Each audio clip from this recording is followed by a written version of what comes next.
नहीं आया sir screen. आना अब आ चाहिए, गया। मैंने, है ना ये आया, आया नहीं सर भाई? आपका। आप तो रिकॉर्डिंग आगे, हैज स्टार्टेड।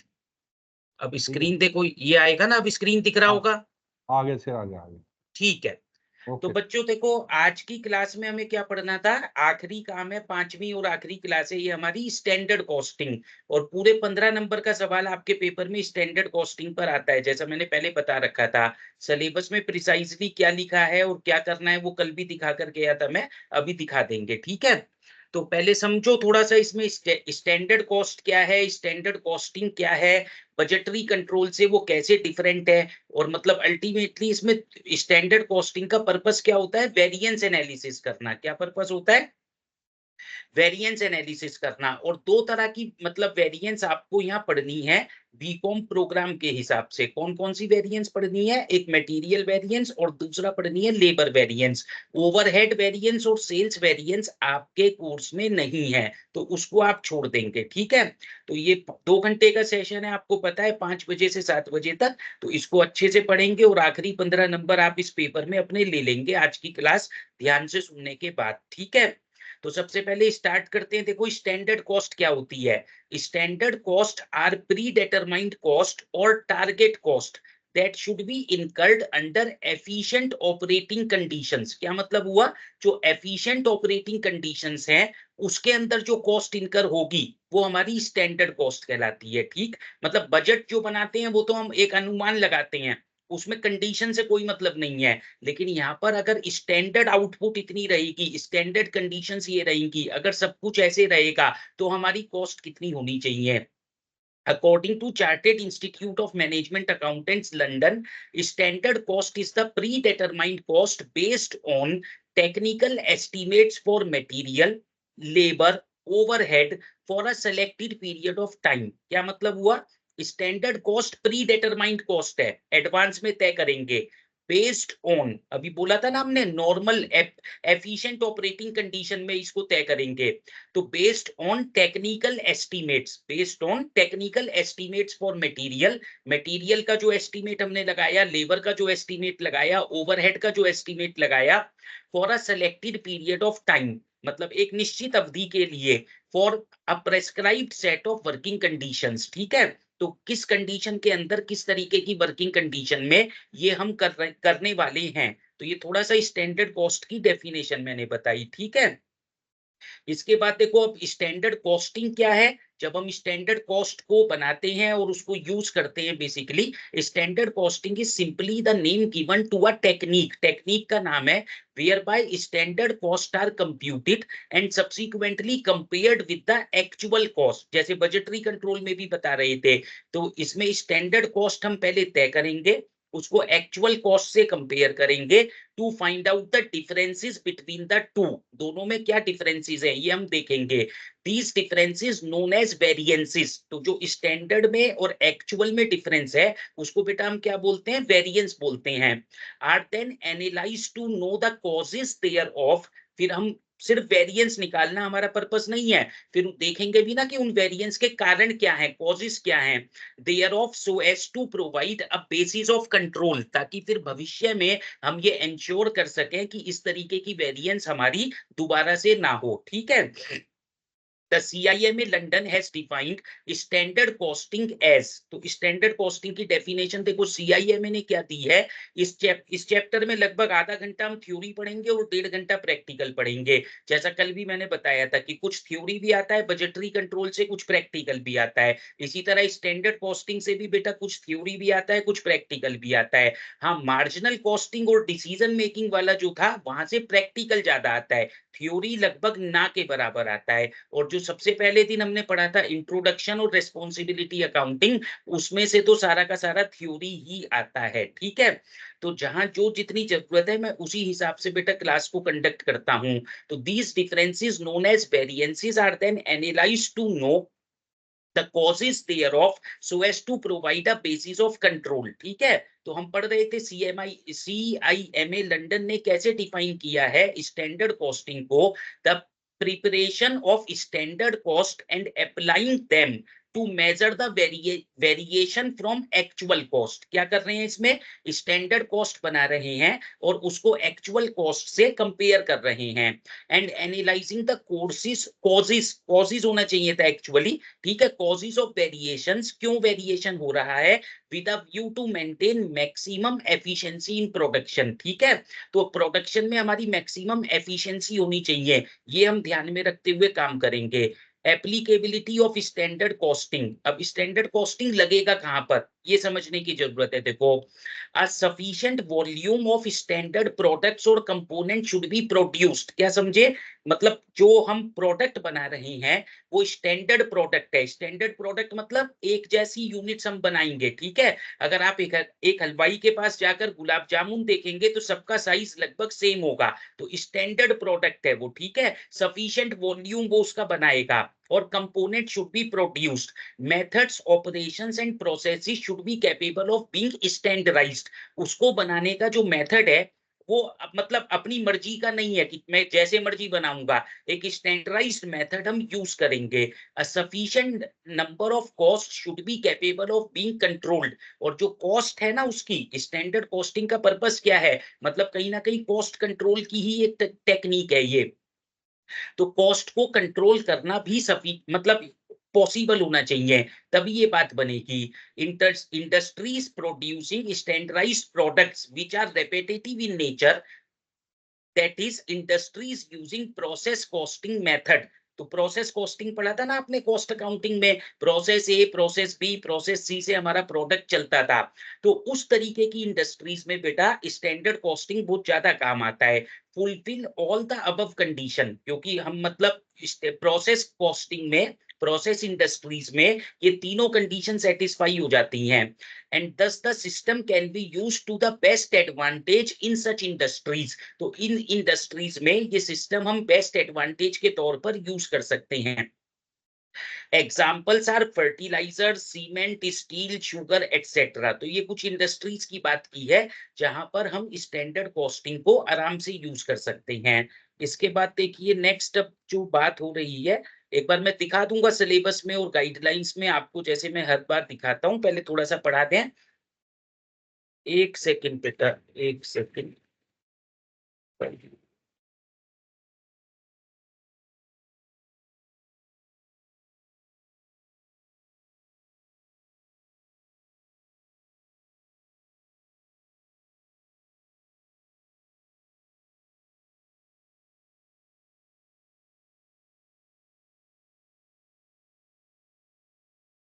फोन को हमने साइलेंट कर दिया, 2 घंटे कोई डिस्टरबेंस नहीं होगी, ठीक है।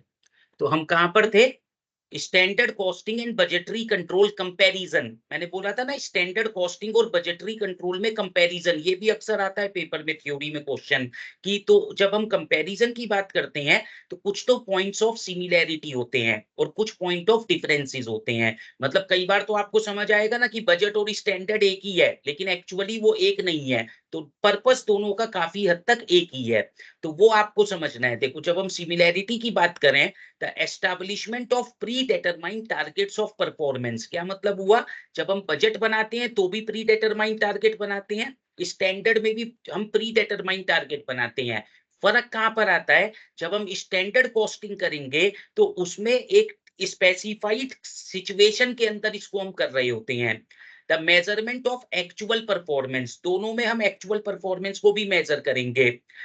The comparison of actual performance with the predetermined targets, actual performance को predetermined target से compare भी करेंगे, तो दोनों में करेंगे ये सारा काम। Analysis of variance between the actual and the standard performance, ठीक है, to take the corrective measures where necessary। तो लगभग लगभग दोनों में ये काम किया जाता है। तो फिर फर्क क्या है, देखो वो यहाँ पर लिखा हुआ है, standard costing and budgetary control, ये दोनों एक दूसरे से कैसे डिफरेंट हैं। तो स्टैंडर्ड, एक फर्स्ट पॉइंट है, देखो स्कोप, स्कोप की बात करें तो standard costing basically manufacturing, marketing, administration functions में काम आता है। किस किस में, manufacturing function, marketing function, administration function. Standard cost are developed mainly for the manufacturing function and sometimes also for the marketing and administration functions। लेकिन budget ये सभी फंक्शंस में काम आता है। कल पढ़ा था ना हमने फंक्शनल बजट, 10-12 तरह के फंक्शनल बजट पढ़े थे, तो वो सभी में काम आएगा। स्टैंडर्ड ज्यादातर किसमें, मैन्युफैक्चरिंग में, मार्केटिंग में, एडमिनिस्ट्रेशन में काम आएगा। तो बजटरी कंट्रोल देखो, budgets are compiled for different functions of the business such as sales, purchases, production, cash, capital expenditure, research and development etcetera. तो ये जो हम बजट बना रहे हैं ये हर फंक्शन के लिए काम आएगा। स्टैंडर्ड कॉस्टिंग लेकिन कुछ स्पेसिफाइड फंक्शंस में आएगा। तो अगर मैं पूछूं स्कोप किसका वाइडर है किसका नैरोअर है, तो स्वाभाविक सी बात है बजटरी कंट्रोल जो है वो वाइडर है, स्टैंडर्ड कॉस्टिंग जो है नैरोअर है। ये कुछ ही फंक्शंस में काम आता है। सेकंड देखो इंटेंसिटी। इंटेंसिटी से क्या मतलब है, कितनी डेप्थ के साथ हम काम करेंगे, कितनी मेहनत की जाएगी। तो स्टैंडर्ड कॉस्टिंग इंटेंसिव होता है, बजटरी कंट्रोल एक्सटेंसिव होता है, मतलब उसमें ज्यादा मेहनत नहीं की जाती। तो standard costing is intensive in application as it calls for detailed analysis of the variances. ठीक है, तो स्टैंडर्ड कॉस्टिंग में वेरिएंसेस को डिटेल में एनालाइज किया जाएगा, जबकि बजटरी कंट्रोल में ऐसा नहीं होता है। Budgetary control is extensive in nature and the intensity of analysis depends to be in tend to be and less than the standard costing. ठीक है, तो जो स्टैंडर्ड कॉस्टिंग की इंटेंसिटी है बजटरी कंट्रोल में इंटेंसिटी कम आती है। देन यू से रिलेशन टू अकाउंट्स, क्या मतलब है relation to accounts. In standard costing variances are usually revealed through accounts, कुछ अकाउंट्स बनते हैं उससे वेरिएंस हमें पता चलता है। बजटरी कंट्रोल में ऐसा कोई अकाउंट्स बनाने की जरूरत नहीं पड़ती, बस सिंपल सीधा सीधा कंपैरिजन कर लिया जाता है। तो in budgetary control variances are normally not revealed through accounts and control is exercised by statistically putting budgets and actual side by side. ठीक है, तो बजट और एक्चुअल को कंपेयर करके बस हमें पता चल जाता है कितनी वेरिएंस है। नेक्स्ट क्या है देखो, usefulness. Standard cost present realistic yardstick and are therefore more useful for controlling and reducing cost। क्या समझ आया, स्टैंडर्ड कॉस्टिंग आपको रियलिस्टिक यार्डिस्टिक देता है कि ये होना चाहिए स्टैंडर्ड ऑपरेटिंग कंडीशंस में, लेकिन बजटरी कंट्रोल में हम ऐसी बात नहीं करते हैं। Budgets usually represent an upper limit, maximum इतना खर्चा कर सकते हो। ठीक है, तो वो ये नहीं बताएगा नॉर्मल सिचुएशन में कितना होना चाहिए, वो एक आपको मैक्सिमम बताएगा। ठीक है, जैसे पेरेंट्स सुबह आपको देके भेजते हैं, मान लीजिए 500 रुपए देके आपको भेज दिया कॉलेज, अब उसमें से आपको देखना है स्टैंडर्ड एवरेज आपके 200 रुपए रोज खर्च होने चाहिए, लेकिन वो जो 500 दिया गया वो मैक्सिमम लिमिट है, उससे ज्यादा थोड़ी खर्च करोगे। Upper limit in spending without considering the effectiveness of the expenditure in terms of output. ठीक है, नेक्स्ट पॉइंट देखो क्या है बेटा, बेसिस। तो standard cost are usually established after considering such vital matters as production capacity, methods employed and other factors which require attention when determining an acceptable level of efficiency। मतलब क्या हुआ, वही जो मैं बोल रहा था, स्टैंडर्ड ऑपरेटिंग कंडीशन में हम स्टैंडर्ड्स बनाते हैं। तो standard cost are usually established, ये की जाती है, एस्टैब्लिश की जाती है after considering such vital matters, बहुत सारे वाइटल मैटर्स को ध्यान में रखते हुए। किस किस तरीके के मैटर्स को ध्यान में रखते हुए, प्रोडक्शन कैपेसिटी क्या है, मेथड्स एम्प्लॉयड कौन से रहेंगे, और कुछ other factors which require attention when determining an acceptable level of efficiency. लेकिन जो बजटरी कंट्रोल है देखो, बजट्स में be based on previous years figure, basically previous year cost without any attention being paid to efficiency। तो मतलब budgets में basically पिछले साल की फिगर्स को ध्यान में रखते हुए एफिशिएंसी लेवल को, स्टैंडर्ड ऑपरेटिंग कंडीशंस को ध्यान में एज सच नहीं रखा जाता है। प्रोजेक्शन, नेक्स्ट पॉइंट क्या है देखो, प्रोजेक्शन।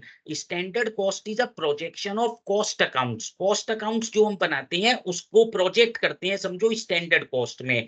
लेकिन budget is a projection of financial accounts, पढ़ा था ना सबसे पहले दिन, cost accounts, financial accounts, management accounting, तीनों में डिफरेंस पढ़ा था। तो बेसिकली जो स्टैंडर्ड कॉस्टिंग है वो जब ही हम कर पाएंगे जब कॉस्ट अकाउंटिंग हमने कर रखा होगा, लेकिन बजटरी कंट्रोल के लिए उस तरह से कॉस्ट अकाउंटिंग रिक्वायर्ड नहीं है। उसमें तो सीधा सीधा फाइनेंशियल अकाउंटिंग का डेटा अगर हमारे पास अवेलेबल है तो उससे हम अपना बजटरी कंट्रोल कर पाएंगे। इतनी बात आई होप कि समझ में आई होगी। अगर जितना मैंने बोला बेटा सब कुछ क्लियर है तो चैट में लिखो क्लियर है, और अभी तक जो पढ़ाया इसमें कहीं कुछ किसी को पूछना है तो आप एक बार पूछ लीजिए, ठीक है। अगले 1 से 2 मिनट के लिए मैं रुका हूं। इतने आप इस पूरे कंटेंट को जो अभी तक मैंने पढ़ाया देख सकते हैं, कहीं कुछ पूछना चाहते हो तो पूछ सकते हो, और अपनी चैट में अपनी बात कहते रहें अगर कुछ भी आपको कहना है।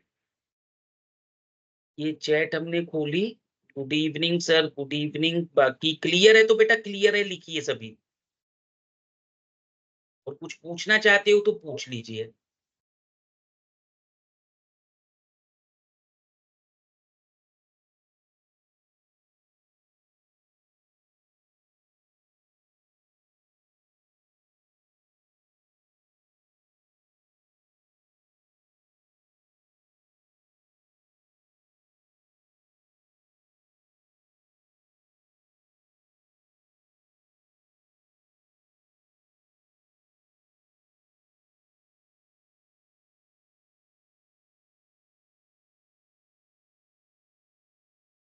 ये देखो स्क्रीन पर आपको मैनेजमेंट अकाउंटिंग का सिलेबस दिख रहा होगा, अभी मैं दिखा दूंगा प्रिसाइजली स्टैंडर्ड कॉस्टिंग में हमें क्या करना था, ठीक है।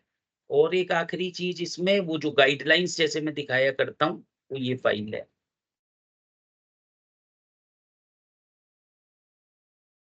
तो ये दिख रहा है बेटा आपको, unit for budgetary control and standard costing system. ये 30 मार्क्स की है, ठीक है। तो ऐसा नहीं है कि हम बजटरी कंट्रोल करें स्टैंडर्ड कॉस्टिंग छोड़ दें, या स्टैंडर्ड कॉस्टिंग करें बजटरी कंट्रोल छोड़ दें। दोनों चैप्टर्स हमें ढंग से पढ़ने पड़ेंगे। छोड़ हम कुछ भी नहीं सकते हैं, क्योंकि क्वेश्चंस की ऑप्शंस और पार्ट्स इस तरीके से देता है कि दोनों पार्ट में कुछ ना कुछ आपसे पूछेगा, मतलब बजटरी कंट्रोल का भी स्टैंडर्ड कॉस्टिंग का भी। और जहां तक सिलेबस की बात थी, देखो स्टैंडर्ड कॉस्टिंग में क्या क्या पढ़ना था, ये जो अभी मैं पढ़ा रहा था।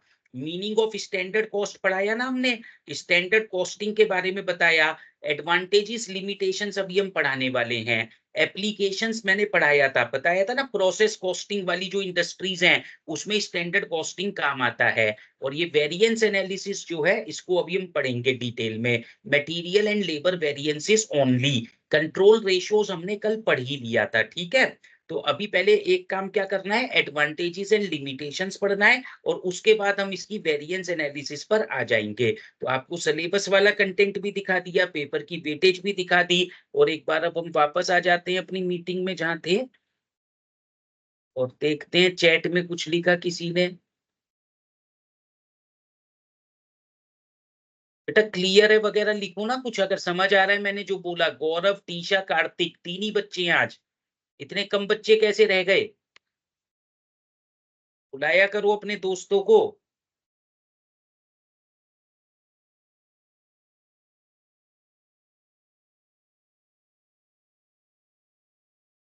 ठीक है, तो आगे चलते हैं। क्लियर है, कोई डाउट नहीं है? तो थोड़ा सा थ्योरी और पढ़ना है अभी अगले 10 से 15 मिनट, फिर पूरा प्रैक्टिकल ही प्रैक्टिकल है बाकी जितनी क्लास होगी इसमें, ठीक है। तो हम कहाँ पर थे?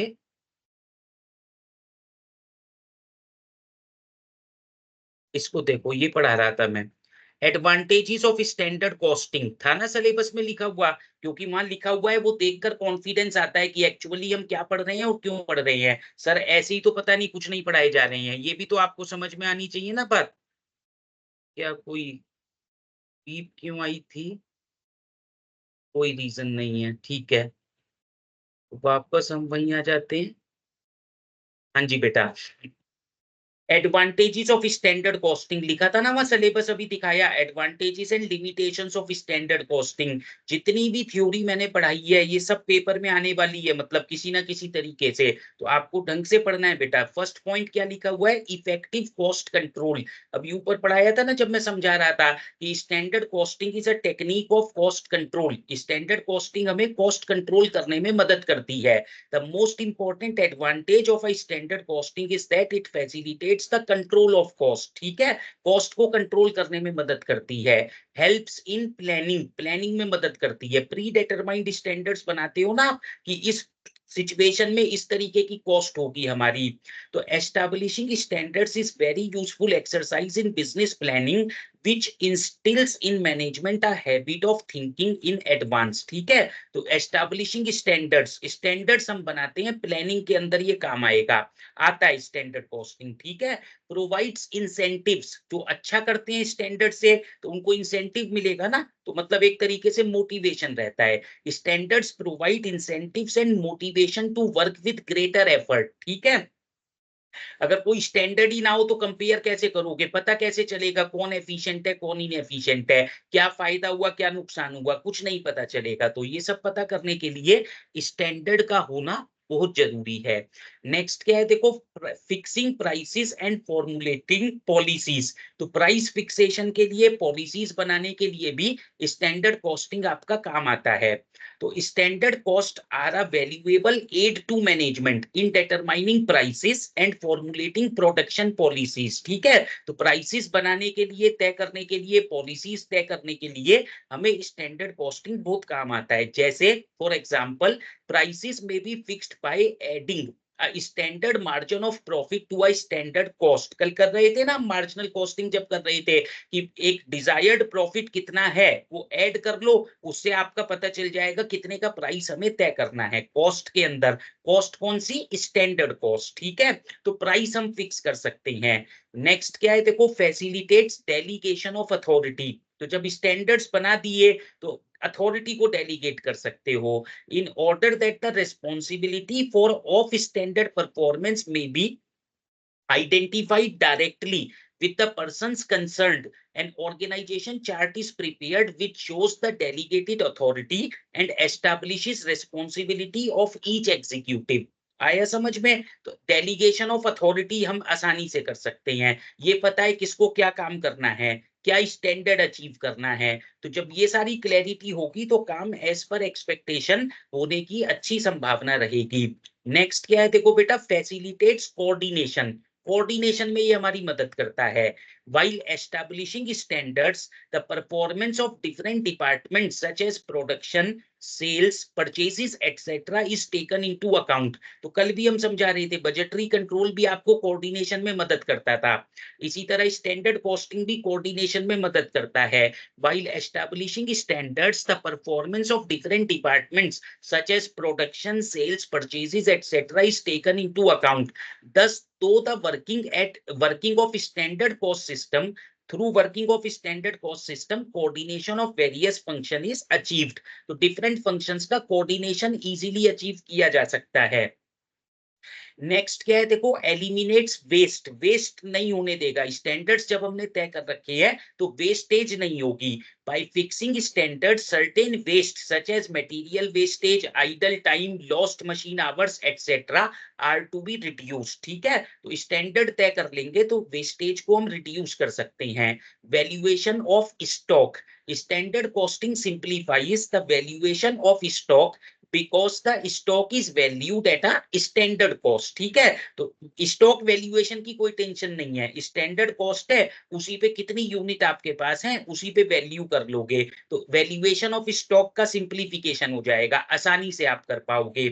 मैनेजमेंट बाय एक्सेप्शन, एक ये प्रिंसिपल आपने पढ़ा होगा बेटा मैनेजमेंट में भी। ये प्रिंसिपल क्या कहता था, सब कुछ कंट्रोल करने की कोशिश मत करो, जो ज्यादा इंपॉर्टेंट चीजें हैं उनको कंट्रोल करो। तो मैनेजमेंट बाय एक्सेप्शन क्या है, इसको ऐसे भी समझाते थे, if you try to control everything you will end up controlling nothing. अगर सब कुछ कंट्रोल करने की कोशिश करोगे तो कुछ भी कंट्रोल नहीं कर पाओगे। ठीक है, तो इसको क्या बोलते हैं, मैनेजमेंट बाय एक्सेप्शन। तो reporting of variances is based on the principle of management by exception. तो रिपोर्टिंग करोगे ना वेरिएंस की, वेरिएंस कैसे निकलेगा, स्टैंडर्ड और एक्चुअल को जब कंपेयर करोगे तो हर वेरिएंस पे दिमाग नहीं लगाना है, कुछ इंपॉर्टेंट वेरिएंस पे दिमाग लगाना है।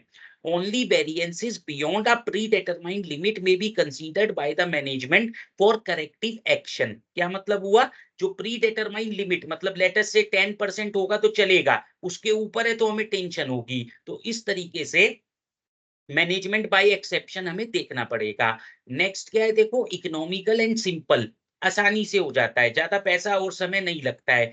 Standard costing is an economical and simple means of cost accounting and generally results in savings in the cost of a costing system तो वही आसानी से हो जाता है, सिंपल है, इकोनॉमिकल है, ये कहना चाहते हैं। तो क्या बताया हमने, स्टैंडर्ड कॉस्टिंग के क्या-क्या फायदे हैं? कॉस्ट कंट्रोल में मदद करता है, प्लानिंग में मदद करता है, इंसेंटिव होता है अच्छा काम करने के लिए, प्राइस फिक्सेशन में ये हमारी मदद करता है, डेलीगेशन ऑफ अथॉरिटी हम कर सकते हैं, कोऑर्डिनेशन में मदद करता है, वेस्ट को एलिमिनेट करता है, स्टॉक का वैल्यूएशन आसान हो जाता है, मैनेजमेंट बाय एक्सेप्शन हम आसानी से कर पाते हैं, इकोनॉमिकल एंड सिंपल मेथड है। ये क्या है? इकोनॉमिकल एंड सिंपल मेथड है। तो ये सारे हो गए हमारे मेरिट्स, ठीक है? मेरिट्स ऑफ किसके मेरिट्स हम बात कर रहे थे? Standard costing. अब बेसिकली जो आखिरी इंपॉर्टेंट थ्योरी की बात है, वैसे थोड़ा-थोड़ा फॉर्मूला और कॉन्सेप्ट तो अभी आएगा ही आएगा, बट प्राइमरीली थ्योरी का ये आखिरी इंपॉर्टेंट टॉपिक है इस चैप्टर में, limitations of standard costing. Standard costing में क्या कमियां हैं, क्या लिमिटेशन है, ठीक है? तो उसको ढंग से समझना है, याद करना है। The system may not be appropriate to the business, may not be appropriate to the business, मतलब हर तरह के बिजनेस के लिए सूटेबल नहीं है, एप्लीकेबल नहीं है। अभी ऊपर बताया था ना, जैसे जॉब कॉस्टिंग इंडस्ट्री हो, मतलब आप टेलर के पास जाते हो, कस्टमाइज्ड कपड़े बनाते हो, बनवाते हो अपने लिए, तो वो स्टैंडर्ड कॉस्ट तो नहीं तय कर पाएगा ना कि कितनी कॉस्ट होगी किस तरह के कपड़े को बनाने के लिए। बहुत सारे काम हम कस्टमाइज्ड कराते हैं, तो हम कह सकते हैं जॉब कॉस्टिंग होगा तो ये नहीं लगेगा, हाँ प्रोसेस कॉस्टिंग में लगेगा, तो सबके लिए ये यूजफुल नहीं है। The staff may not be capable of operating the system, हर किसी के बस की नहीं है इसको चलाना। A business may not be able to keep standards up to date, वही सिचुएशन, समय जो बदल जाता है, टेक्नोलॉजी बदल जाती है, बिजनेस एनवायरनमेंट बदल जाता है, और एक बिजनेस अपने स्टैंडर्ड्स को अप टू डेट नहीं रख पाता है। नेक्स्ट क्या है देखो, inaccurate and unreliable standards cause misleading results and thus may not enjoy the confidence of the users of the system। तो क्या कहा मैंने? इनएक्यूरेट एंड अनडिजायरेबल स्टैंडर्ड्स अगर हमने बना लिए, मतलब स्टैंडर्ड्स का डिजायरेबल और एक्यूरेट होना बहुत जरूरी है। अगर स्टैंडर्ड ही गलत है तो सब मामला खराब हो जाएगा। Operation of the standard costing system is a costly affair and small firms can not afford it. समझ गए ना? तो सबके बस की बात नहीं है इसको ऑपरेट करना। Standard costing is expensive and unsuitable in, अभी मैंने ऊपर बोला ही था, job order industries which are manufacturing non standardized product. तो जो जॉब इंडस्ट्री है, जॉब कॉस्टिंग वाली इंडस्ट्री है जो नॉन, ये किस में लगता है? जब स्टैंडर्डाइज्ड प्रोडक्ट बनाए। स्टैंडर्डाइज्ड प्रोडक्ट मतलब सेम टाइप का, सेम नेम का, सेम डिजाइन का, सेम क्वालिटी का, इस तरह का प्रोडक्ट बन रहा है बार बार। तो जॉब कॉस्टिंग में लेकिन ऐसा नहीं होता है, तो it is not applicable to job costing industries, ठीक है? तो ये कुछ लिमिटेशंस हैं देखो स्टैंडर्ड कॉस्टिंग की। अगले 1 मिनट के लिए मैं चुप हुआ। ये स्क्रीन पर आपको दिख रहा है बेटा, लिमिटेशंस ऑफ जॉब कॉस्टिंग और even advantages of job costing. ये जो अभी पढ़ाया मैंने पिछले 5-7-10 मिनट में, अगर इसमें कुछ पूछना है तो आप लिखिए अपनी चैट में जो पूछना चाहते हैं। और अगर कुछ नहीं पूछना है, सब कुछ क्लियर है, तो बेटा जितने भी बच्चे मुझे सुन रहे हैं सभी क्लियर है लिखेंगे वहां पर। तब हम अब हम प्रॉपर इसमें वेरिएंस एनालिसिस पर आ गए हैं। तो मेन थ्योरी वाला पार्ट इसका हो गया खत्म, ठीक है?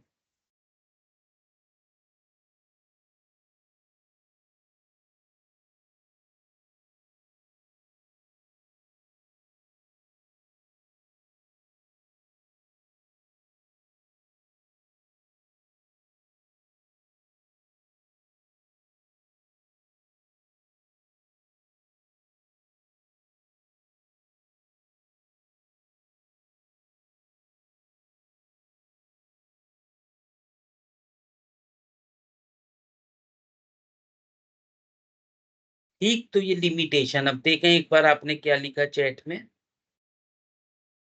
आज तो 3 ही स्टूडेंट रहेंगे ऐसा दिखता है। 5:32 पे कोई चैट नहीं आई अभी। 21 पर है लास्ट। गौरव लिख रहा है टीशा, कार्तिक, बेटा तीनों का जवाब आना चाहिए। इतनी इंपॉर्टेंट यूनिट, इतना अच्छा काम, और बच्चे ही नहीं है।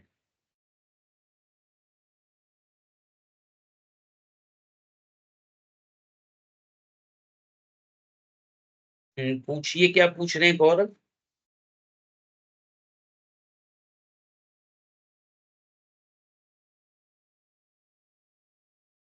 टीशा ने नहीं लिखा कुछ। टीशा बेटा आप भी रिस्पॉन्ड कीजिए। वेरी गुड, जवाब आ गया। गौरव क्या पूछ रहे हैं बेटा, लिखिए।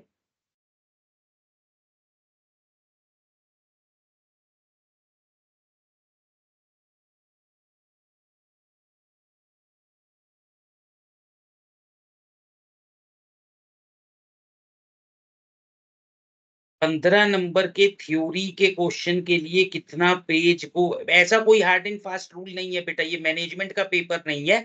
जो आपको जितना मैं पढ़ा रहा हूँ, जितना समझा रहा हूँ, पूरा 15 नंबर का तो थ्योरी आएगा भी नहीं। यूजुअली 8 नंबर और 7 नंबर दो पार्ट्स होते हैं। देखो 15 नंबर के थ्योरी क्वेश्चन में दो पार्ट्स होते हैं, ठीक है। तो पूरा 15 नंबर का नॉर्मली कोई भी थ्योरी का क्वेश्चन पेपर में नहीं आता है। तो जैसे आप लिखते रहे हैं, जो उसका रेलिवेंट कंटेंट है उसको ढंग से लिखेंगे। और जो जितना रेलिवेंट है वो मैंने क्लास में डिस्कस किया है। इसमें कोई ऐसा नहीं है कि पेज भरने से नंबर मिलेंगे, कहानियां बना के लिखनी है, वो बन ही नहीं सकती हैं। जो रेलिवेंट है वही लिखना है। तो आई होप गौरव आपको अपनी बात का जवाब मिल गया।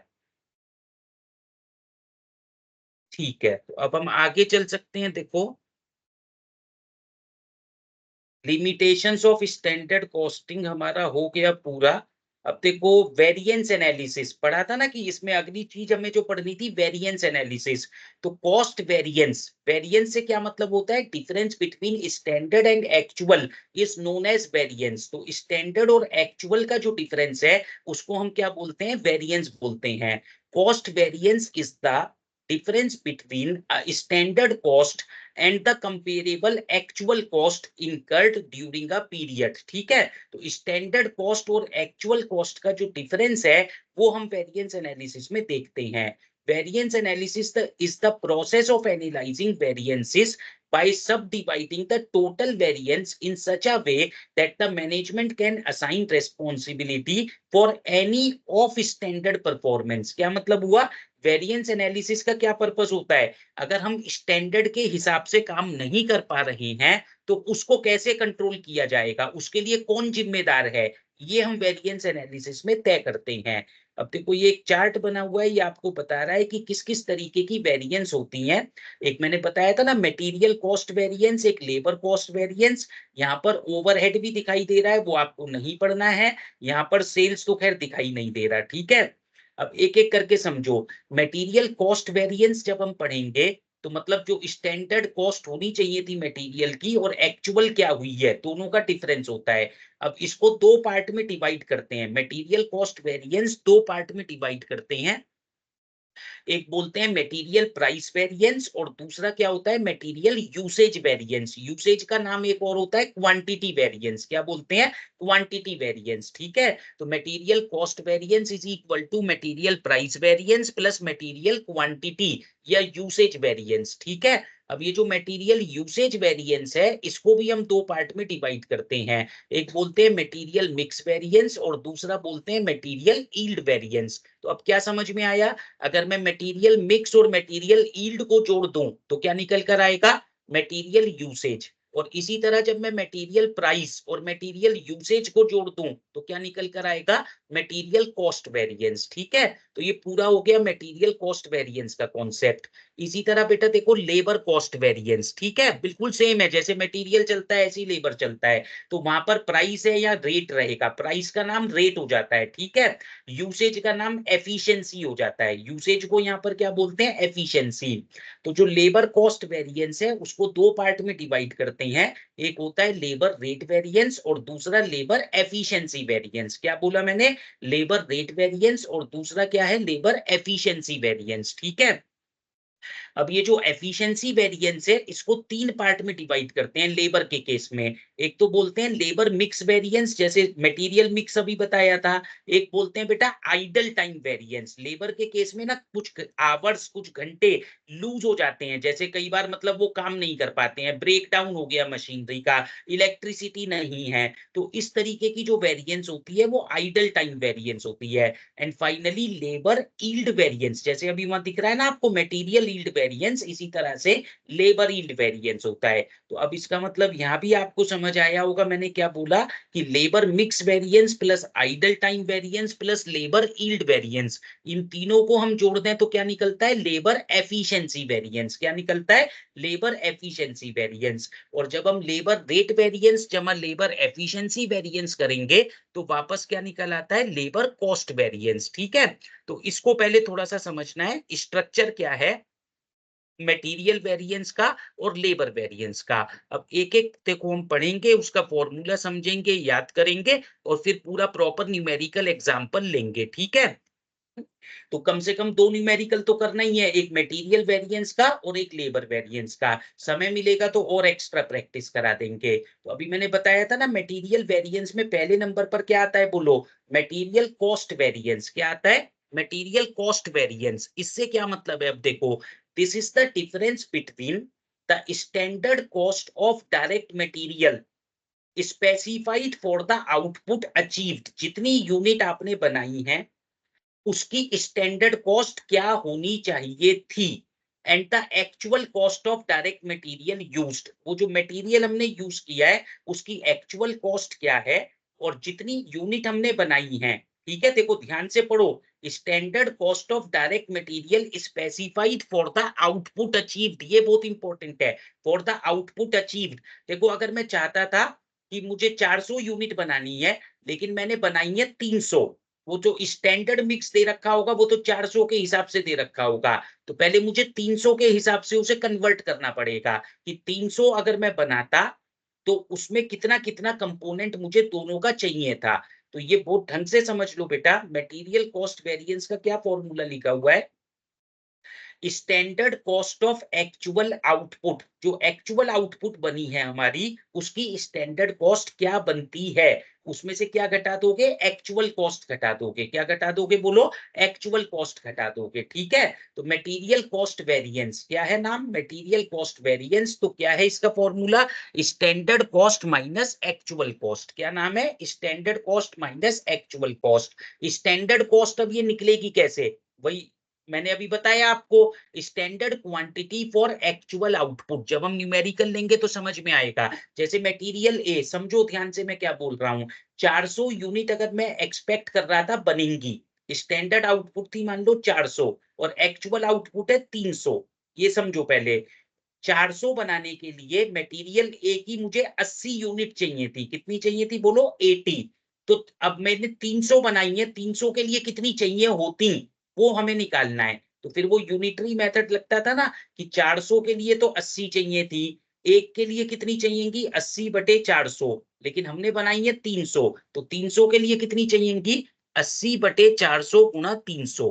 ठीक है, 80/400 गुणा 300। तो इस तरीके से हमें निकालना पड़ेगा standard quantity for actual output. तो अभी जब न्यूमेरिकल लेंगे तो ये बात समझ जाओगे। अभी थोड़ा सा फॉर्मूले को याद करने की कोशिश करो। इसको किससे मल्टीप्लाई करना है? स्टैंडर्ड प्राइस से। और उसमें से क्या सब्ट्रैक्ट करना है? Actual quantity. ये तो सीधी सीधी दे रखी होगी, और एक्चुअल प्राइस भी आपको सीधा सीधा दे रखा होगा। ठीक है, तो मेरे साथ याद करो बेटा, मटेरियल कॉस्ट वेरिएंस क्या है? Standard quantity for actual output into standard price minus actual quantity into actual price. ठीक है, ये standard quantity for actual output से क्या मतलब है?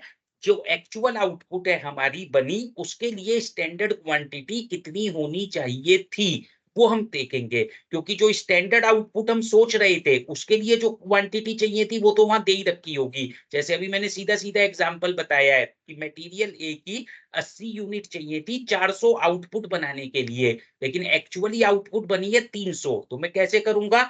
400 के लिए चाहिए थी 80, एक के लिए 80/400, तो 300 के लिए 80/400 गुणा 300। तब जाके ये निकल कर आएगा, ये जो मैंने बताया, standard quantity for actual output. ठीक है, तो मुझे लगता है कि ये बात समझ में आई होगी प्रॉपरली, एकदम एग्जैक्ट। तो जब आप फॉर्मूले पर अभी मतलब न्यूमेरिकल करेंगे तो समझ पाएंगे। एक बार पहले मैं मटेरियल की सारी वेरिएंस बता दूं, उसके बाद फिर एक न्यूमेरिकल क्वेश्चन लेंगे जिसमें ये सारी वेरिएंस निकालनी होंगी। ठीक है, आप इन द मीन टाइम कम से कम ये कोशिश करें कि इन फॉर्मूलों को जैसे मैं समझा रहा हूं समझने और याद करने की कोशिश करें, क्योंकि सवाल जब ही ढंग से आप कर पाएंगे जब आपको एटलीस्ट फॉर्मूले ठीक से क्लियर होंगे। ठीक है, तो सेकंड वेरिएंस क्या है? देखो, मटेरियल प्राइस वेरिएंस, नाम से ही समझ में आता है कि प्राइस में जो डिफरेंस है उसके कारण से जो वेरिएंस हुई है। तो क्या नाम है, क्या डेफिनेशन है इसकी?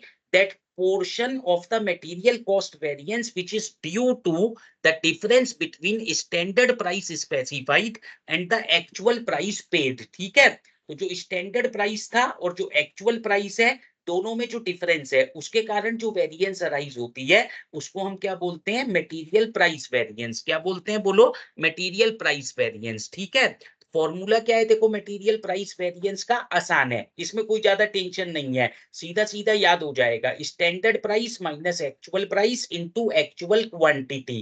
क्या कहा मैंने, याद करो मेरे साथ, standard price minus actual price into actual quantity, standard price minus actual price into actual quantity, ये आपका मटेरियल प्राइस वेरिएंस का फॉर्मूला है, ठीक है। इसके बाद देखो मटेरियल यूसेज और क्वांटिटी वेरिएंस, तीसरा, मतलब बताया था ना प्राइस और क्वांटिटी को जोड़ेंगे तो क्या निकलेगा, कॉस्ट वेरिएंस, ठीक है। तो क्वांटिटी का दूसरा नाम है यूसेज वेरिएंस। इसमें क्या फॉर्मूला है देखो, material usage variance, standard quantity for actual output, ये तो अभी निकाला था ना ऊपर, अच्छे से मैंने समझाया था, 80/400 गुणा 300, ये वही है standard quantity for actual output. उसमें से क्या घटाओगे, एक्चुअल क्वांटिटी, क्या घटाओगे बोलो, एक्चुअल क्वांटिटी, और उसको किससे मल्टीप्लाई करोगे, स्टैंडर्ड प्राइस से। किससे मल्टीप्लाई करोगे, स्टैंडर्ड प्राइस से, तो क्या निकल कर आएगा, मटेरियल यूसेज वेरिएंस, ठीक है। इन सभी वेरिएंस में ये बात भी ध्यान रखना कि अगर आपकी वेरिएंस नेगेटिव आ रही है तो इसका मतलब क्या है, अगर वेरिएंस नेगेटिव आ रही है तो एडवर्स बोलते हैं, क्या बोलते हैं, एडवर्स, और वेरिएंस पॉजिटिव आ रही है तो क्या बोलते हैं बेटा, फेवरेबल, ठीक है।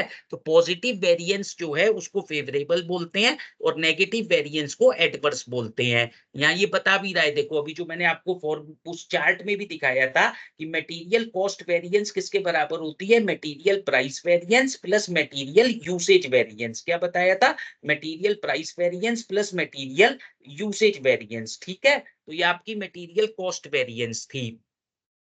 इसी तरह अब देखो इसको बताया था ना, यूसेज को दो पार्ट में डिवाइड करते हैं, एक तो मिक्स वेरिएंस और एक यील्ड वेरिएंस, ठीक है, मिक्स और यील्ड। तो अब मटेरियल मिक्स का क्या मतलब है, इधर समझो मेरी तरफ, मिक्स का क्या मतलब है, जैसे हम एक से ज्यादा रॉ मटेरियल यूज करते हैं, material A, material B, material C, वो होना चाहिए था 60-20-20 की रेशो में यूज, लेकिन हमने एक्चुअली ना 33 और 34 की रेशो में यूज कर लिया है।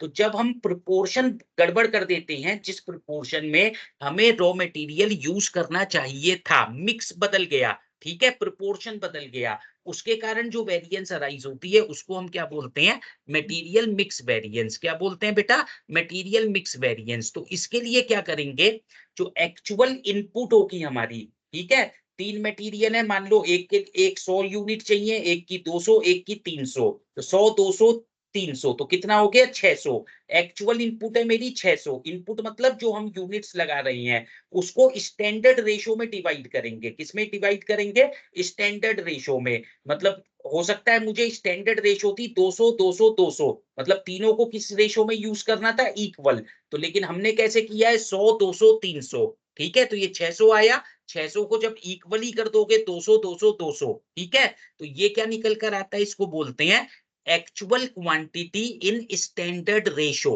क्या बोलता हूं मैं, actual quantity in standard ratio. जो क्वांटिटी मैंने यूज की है स्टैंडर्ड रेशो के हिसाब से वो क्या बनती थी, इससे मिक्स वेरिएंस निकलेगी, actual quantity in standard ratio, और उसमें से क्या सब्ट्रैक्ट कर देंगे, एक्चुअल क्वांटिटी। क्या सब्ट्रैक्ट कर देंगे, एक्चुअल क्वांटिटी। और इसका इन्होंने क्या नाम लिखा है, रिवाइज्ड स्टैंडर्ड क्वांटिटी। क्या नाम लिखा है, रिवाइज्ड स्टैंडर्ड क्वांटिटी, ठीक है। लेकिन एक्चुअली ये क्या है, actual quantity in standard ratio, ठीक है। जैसे मैंने अभी एग्जांपल बताया है कि 600 टोटल है, 100 200 300 मैंने यूज किया, लेकिन स्टैंडर्ड के हिसाब से 200 200 200 यूज होना था। तो जो एक्चुअल क्वांटिटी है पहले मैं उसको स्टैंडर्ड रेशो में बांट दूंगा, एक एक मटेरियल। ये जो एक और चीज इंपॉर्टेंट है ध्यान रखने की, ये जो मटेरियल वेरिएंस या लेबर वेरिएंस हमें निकालनी है जब एक से ज्यादा मतलब आइटम है डिफरेंट डिफरेंट, तो प्रोडक्ट वाइज निकालनी है, मतलब मटेरियल ए का अलग, मटेरियल बी का अलग, मटेरियल सी का अलग, और फिर सबको जोड़ेंगे तो फिर वो पूरे उसका निकल आएगा, ठीक है।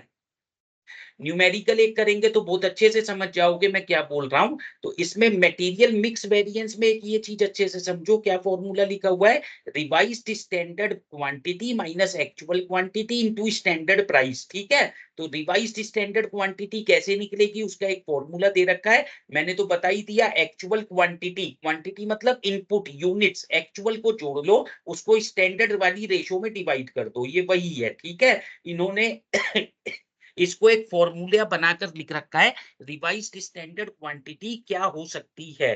ठीक, तो अब देखो इसके बाद अगली वेरिएंस कौन सी है, मटेरियल। ये उस ग्राफ में नहीं थी, वो जो चार्ट अभी दिखाया था उसमें ये वेरिएंस नहीं थी।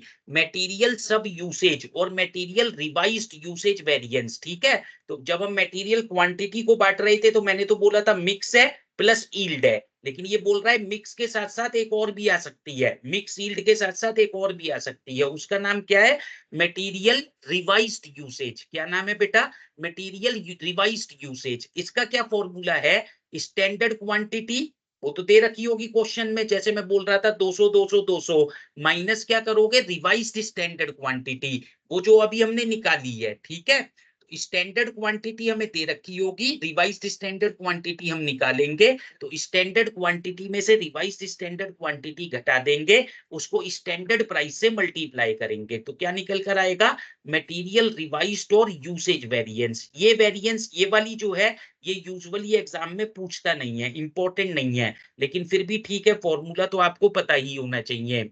नेक्स्ट क्या है, देखो मटेरियल ईल्ड वेरिएंस। ठीक है, ईल्ड मतलब होता है आउटपुट, आउटपुट से रिलेटेड होती है ये, तो इसका क्या फॉर्मूला है, देखो सीधा सीधा यहाँ पर मटेरियल ईल्ड वेरिएंस, तो फॉर्मूला है actual yield minus standard yield. ध्यान से सुनना बेटा, एक्चुअल आउटपुट जैसे मैं एग्जांपल में बोल रहा था 300, स्टैंडर्ड ईल्ड का क्या मतलब होता है, ध्यान से सुनना मैं क्या बोलूंगा, standard output from actual input. क्या क्या मतलब होता है, standard output from actual input, actually आपने जितनी यूनिट लगाई है उससे कितने की आउटपुट होनी चाहिए थी, वो स्टैंडर्ड यील्ड है। ठीक है, तो 400 बनना चाहिए था, अगर वो लगा रहा था मान लो 1000, लेकिन हमने लगाई है 1200 यूनिट। ठीक है, और आउटपुट हुई है 300 ही, तो 1200 लगाकर कितना बनना चाहिए था, वो हमारी स्टैंडर्ड यील्ड होगी। तो उसमें हम कहेंगे ना 1000 लगा के 400 बन रही थी, एक लगा के 400 बटे 1000, और 1200 लगा के कितना बनेगा, ये सभी अभी चीजें समझ जाओगे जैसे ही हम एक न्यूमेरिकल कराएंगे, लेकिन उसको ढंग से समझने के लिए एटलीस्ट ये फॉर्मूले थोड़ा सा दिमाग में क्लियर होने चाहिए कि हम कहां पर क्या बोल रहे हैं। तो मैंने क्या बोला, एक्चुअल यील्ड में से क्या घटाना है, स्टैंडर्ड यील्ड, और उसको किससे मल्टीप्लाई करना है, स्टैंडर्ड आउटपुट प्राइस। किससे मल्टीप्लाई करना है बोलो, स्टैंडर्ड आउटपुट प्राइस। ठीक है, ये कैसे निकलेगा, standard output price is S standard material cost per unit. क्या मतलब हुआ,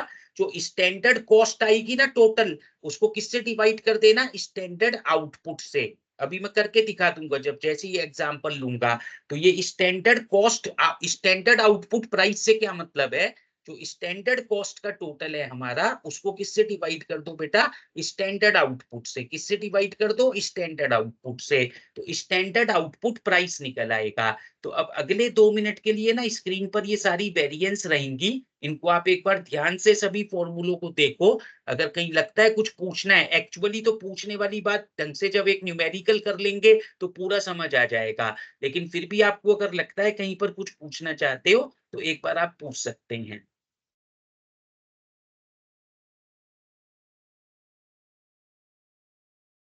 इन सभी फॉर्मूलों को, और ये आपको समझ आई गया कि मटेरियल कॉस्ट वेरिएंस कैसे निकलता है, material price variance plus material quantity या यूसेज, और वो जो क्वांटिटी या यूसेज है वो किसके बराबर होता है, material mix plus material yield. ठीक है, एक और बताया था रिवाइज्ड एफिशिएंसी, तो वो भी हो सकता है उसका पार्ट। ठीक, एक बार ये चार्ट देखो ध्यान से, अगले 2 मिनट के लिए मैं चुप हुआ, एक बार ध्यान से बेटा आप ये सारी चीजें देख लें।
तो ये तो आपका चार्ट था।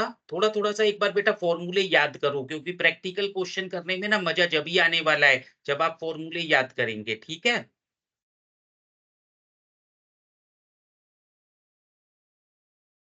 एक पूरा फुल फ्लेश्ड एग्जांपल अभी हम लेंगे जिसमें सारी चीज एक साथ समझा देंगे।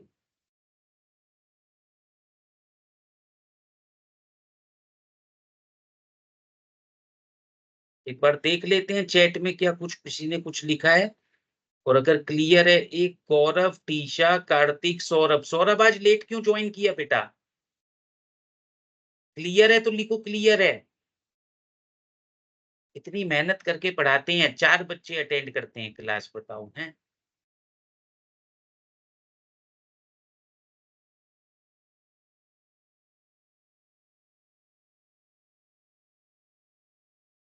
सर यील्ड वेरिएंस बता दो बेटा, सुनो ध्यान से। यील्ड वेरिएंस क्यों अराइज होती है? मेरी एक्चुअल आउटपुट है 300, ठीक है।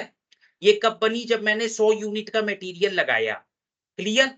मेरी स्टैंडर्ड आउटपुट होनी चाहिए थी 400 यूनिट। वो कब होनी चाहिए थी? जब मैं 120 यूनिट का मटेरियल लगाता। ये सब कुछ सवाल में दे रखा होगा। तो अब जो मैंने लगाया है 100, उससे मेरी कितनी आउटपुट होनी चाहिए? वो पहले हम स्टैंडर्ड यील्ड निकालेंगे, ठीक है। तो इनपुट जब मेरी बदल जाएगी तो आउटपुट भी तो बदलेगी ना।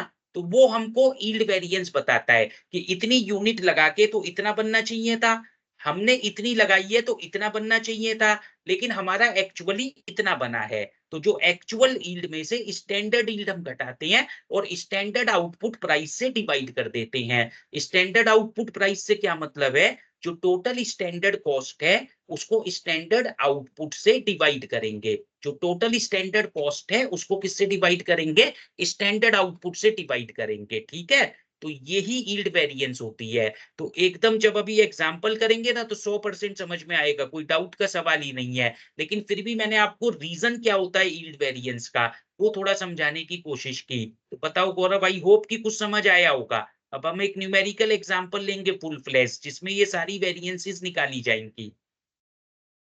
ठीक है, तो अब 2 मिनट का आप ब्रेक ले सकते हैं, पानी वानी पीना है तो पी लीजिए। और उसके बाद अभी हम आगे चलते हैं, ठीक। न्यूमेरिकल क्वेश्चन लेंगे अब मटेरियल वेरिएंस का, तो 2 मिनट के लिए हम ब्रेक ले रहे हैं।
हाँ जी बेटा, कहाँ तक पहुंचे थे?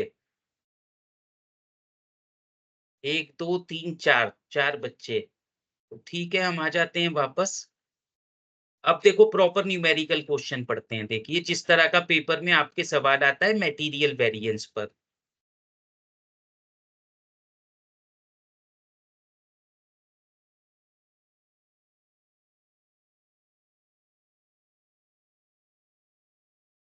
ये है देखो, एग्जाम्पल दिख रहा है बेटा 3.4। एक बार समझो ध्यान से। एक एक चीज ना मैं क्वेश्चन पढ़ते पढ़ते समझा दूंगा, ताकि फिर सॉल्यूशन को देखते हुए तो आपको सब चीजें क्लियर रहें। Standard mix to produce 1 unit of the product is as follows. Standard output मेरी कितनी है बोलो? 1 यूनिट। 1 यूनिट में बनाना चाहता था, उसका ये मिक्स दे रखा है। 3 तरह के मटेरियल में यूज करता हूं 1 यूनिट बनाने के लिए। ए मटेरियल को 60 यूनिट यूज करना था, बी मटेरियल को 80 यूनिट यूज करना था, सी मटेरियल को 100 यूनिट यूज करना था। ठीक है, तो मटेरियल ए बी सी, इनकी इतनी इतनी यूनिट हमें यूज करनी थी। स्टैंडर्ड प्राइस कितना दे रखा है देखो, 15 20 25। ठीक है, ये स्टैंडर्ड प्राइस है मटेरियल ए का, मटेरियल बी का, मटेरियल सी का। तो स्टैंडर्ड कॉस्ट निकल आई ये 5000। लेकिन ये 5000 कितनी यूनिट बनाने की स्टैंडर्ड कॉस्ट है बोलो? 1 यूनिट बनाने की। स्टैंडर्ड आउटपुट बोल रहा है ना 1 यूनिट। ये बहुत ध्यान से समझना है। और अगर मैं आपसे पूछूं स्टैंडर्ड इनपुट कितनी है बेटा? 240। 1 यूनिट बनाने के लिए 240 यूनिट मटेरियल हमें यूज करना पड़ेगा। और उस 240 यूनिट का ब्रेकअप क्या है? उसमें मटेरियल ए है 60 यूनिट्स, मटेरियल बी है 80 यूनिट्स और मटेरियल सी है 100 यूनिट्स। ठीक है, तो पहले तो ये समझना है। अब उसके बाद देखो नीचे क्या है, during the month of July 10 units were actually produced. तो स्टैंडर्ड आउटपुट कितनी थी? 1। एक्चुअल आउटपुट कितनी है? 10। 10 यूनिट हमने बनाई है। फर्क है ना, स्टैंडर्ड आउटपुट 1, एक्चुअल आउटपुट 10। तो सब कुछ हमें 10 के हिसाब से कन्वर्ट करना पड़ेगा। वही सब जो मैं बार बार बोलता था आपको। तो actually produced and consumption was as follows. तो मटेरियल ए हमने 640 लगाया है, मटेरियल बी 950, मटेरियल सी 870। तो अभी जो अब मैं आपसे पूछूं एक्चुअल इनपुट कितनी है बेटा हमारी? 2460 यूनिट। ठीक है, एक्चुअल इनपुट। ये एक्चुअल प्राइसेस दे रखे हैं देखो, 17.50, 18 और 27.50। ठीक है, और ये एक्चुअल कॉस्ट दे रखी है। तो अब इसमें मैं पूछ रहा हूं एक्चुअल इनपुट हमारी कितनी है, तो आप क्या जवाब देंगे? 2460। स्टैंडर्ड इनपुट हमारी कितनी थी? 240। पहले 4 चीजें अगर हमें क्लियर हो गई ना तो गलती नहीं होगी। स्टैंडर्ड आउटपुट हमारी कितनी थी? 1। एक्चुअल आउटपुट कितनी है? 10। पहले ये 4 चीज रट लो, याद कर लो सवाल को देखते ही। अब उसमें आपसे चाहता क्या है? Calculate all material variances. तो ऑल जब लिखेगा ना, हम मेनली कौन सी निकालेंगे? पहले मटेरियल कॉस्ट, ये 2 पार्ट में बटता है, मटेरियल प्राइस और मटेरियल क्वांटिटी। क्वांटिटी का दूसरा नाम है यूसेज। ठीक है, उसके बाद हम निकालेंगे जो यूसेज है उसके 2 पार्ट, वो किसमें निकलता है? मटेरियल मिक्स और मटेरियल यील्ड। एक वो जो रिवाइज्ड एफिशिएंसी जो बोला था, वो चाहो तो इग्नोर कर सकते हो, उसकी एज सच कोई जरूरत नहीं है। ठीक है, लेकिन इन्होंने किया होगा तो वो भी बता देंगे, कोई टेंशन वाली बात नहीं। तो अब देखो एक टेबल बनी हुई है, इसको ध्यान से समझो। Material A B C, standard जो अब मुझे देखना पड़ेगा वो 10 यूनिट्स पर देखना पड़ेगा। किस पर देखना पड़ेगा बोलो? 10 पर, क्योंकि स्टैंडर्ड आउटपुट तो 1 थी, वो बेकार है, मेरे किसी काम की नहीं है। जो सारी कैलकुलेशंस मैं करूंगा बेस्ड ऑन एक्चुअल आउटपुट करूंगा। किसके बेसिस पर करूंगा बेटा? एक्चुअल आउटपुट के बेसिस पर करूंगा। तो एक्चुअल आउटपुट है हमारी 10 यूनिट्स। ठीक है, तो 10 यूनिट्स के हिसाब से हम ये सारी कैलकुलेशन करेंगे। तो स्टैंडर्ड फॉर 10 यूनिट्स। ठीक है, तो अब देखो 1 यूनिट के लिए स्टैंडर्ड वाली टेबल पोर्शन को देखो। 1 यूनिट बनाने के लिए मटेरियल ए चाहिए था 60, मटेरियल बी चाहिए था 80, मटेरियल सी चाहिए था 100। ठीक है, लेकिन हम बना रहे हैं 10 यूनिट, तो 10 के लिए कितना कितना चाहिएगा? 600। 60 गुना 10 कर लो ना, 80 गुना 10 कर लो 800, और 100 गुना 10 कर लो 1000। तो अब ये क्या निकला? वो जो मैं शुरू में समझा रहा था, standard quantity for actual output. यही कह रहा था ना मैं, एक्चुअल आउटपुट है 10, 10 को बनाने के लिए कितना कितना मटेरियल चाहिए? ये जो दे रखा है बेटा, ये एक एक को बनाने के लिए दे रखा है। 10 को बनाने के लिए कितना कितना चाहिए? 600, 800, 1000 ये अभी बताया मैंने। तो अब स्टैंडर्ड इनपुट जो होनी चाहिए थी एक्चुअल आउटपुट के लिए वो 2400 होनी चाहिए थी। कितनी होनी चाहिए थी बोलो? 2400। लेकिन हमारी जो एक्चुअल इनपुट लगी है वो कितनी दिख रही है आपको? 2460। देखो ये जो टेबल में दिख रहा होगा 640, 950 और 870। रेट तो बिल्कुल सिंपल है। रेट मतलब प्राइस जो दे रखा है। देखो स्टैंडर्ड प्राइस है 15, 20, 25 और एक्चुअल प्राइस कितना है बेटा? 17.5, 18 और 27 रुपए 50 पैसे। तो अब ये मल्टीप्लाई कर लोगे। ये जो क्वांटिटी एक्चुअली लिखा हुआ है ये क्या है? Standard quantity for actual output. क्या है बोलो? Standard quantity for actual output. तो यही फॉर्मूला बताया था मैंने मटेरियल कॉस्ट वेरिएंस का। कैसे निकलता था? Standard quantity for actual output, ठीक है, minus actual quantity. Actual quantity वही है 640, 950, 870 और ब्रैकेट के बाहर क्या बताया था? स्टैंडर्ड प्राइस से मल्टीप्लाई करेंगे या सीधा सीधा देखो ऐसे समझ लो standard cost minus actual cost. लेकिन ये जो स्टैंडर्ड कॉस्ट डिनोट कर रहा है ये किसकी स्टैंडर्ड कॉस्ट है? एक बार फॉर्मूला दोबारा दिखा दूंगा। Standard quantity for actual output into standard price करके निकलेगी। ये जो स्टैंडर्ड कॉस्ट दिख रही है बेटा कैसे निकलेगी? Standard quantity for actual output into standard price. तो वही 600 गुना 15, 800 गुना 20, 1000 गुना 25, इन तीनों को जोड़कर कितना आया? 50,000। तो ये स्टैंडर्ड क्वांटिटी, स्टैंडर्ड क्या निकला? Cost, standard cost for actual output. इसमें से क्या घटा देंगे? एक्चुअल कॉस्ट कितनी है मेरी? तो एक्चुअल कॉस्ट दिख रही है ना बेटा टेबल में, 640 गुना 17 रुपए 50 पैसे, 950 गुना 18, 870 गुना 27.5। तो स्टैंडर्ड कॉस्ट बननी चाहिए थी 50,000। ये 50,000 किसके बेसिस पे निकाली है? एक्चुअल आउटपुट जो कि 10 है। ठीक है, हालांकि ऊपर तो आपको दिख रहा होगा 5,000। वो 5,000 जो थी वो तो 10 एक यूनिट के लिए थी ना, लेकिन हम बना रहे हैं 10 यूनिट। तो 10 यूनिट के लिए ये बन रही है 50,000, लेकिन एक्चुअल है मेरी 52,225। तो 50,000 में से हम घटा देंगे 52,225, तो क्या निकल कर आएगा? 2,225। क्या निकल कर आएगा बोलो? 2,225। तो ये जो 2,225 निकला एडवर्स मटेरियल कॉस्ट वेरिएंस निकलेगा। क्या निकलेगा? Material cost variance. और ये कैसी वेरिएंस है बोलो? एडवर्स वेरिएंस है। ठीक है, मटेरियल कॉस्ट वेरिएंस है। कैसी वेरिएंस है? एडवर्स वेरिएंस है। तो 1 मिनट में रुक गया। ठीक है, तो इतना पहले ध्यान से देखो। एक बार देखें किसी ने चैट में कुछ लिखा है। एक बार बीप की आवाज आई थी। यील्ड वेरिएंस तो बता ही दिया था। मुझे लगता है सब ठीक है, समझ में आ रही हैं बातें आपको, है ना? ओके, ठीक। तो अब वापस हम वहीं आते हैं जहां पर थे। तो कॉस्ट के बाद मैंने क्या बताया था? प्राइस। प्राइस बिल्कुल आसान थी। क्या फॉर्मूला था? Standard price minus actual price into actual quantity. तो दिख रहा है ना बेटा टेबल में, स्टैंडर्ड प्राइस कितना है? 15 माइनस 17.5 और एक्चुअल क्वांटिटी तो है 640।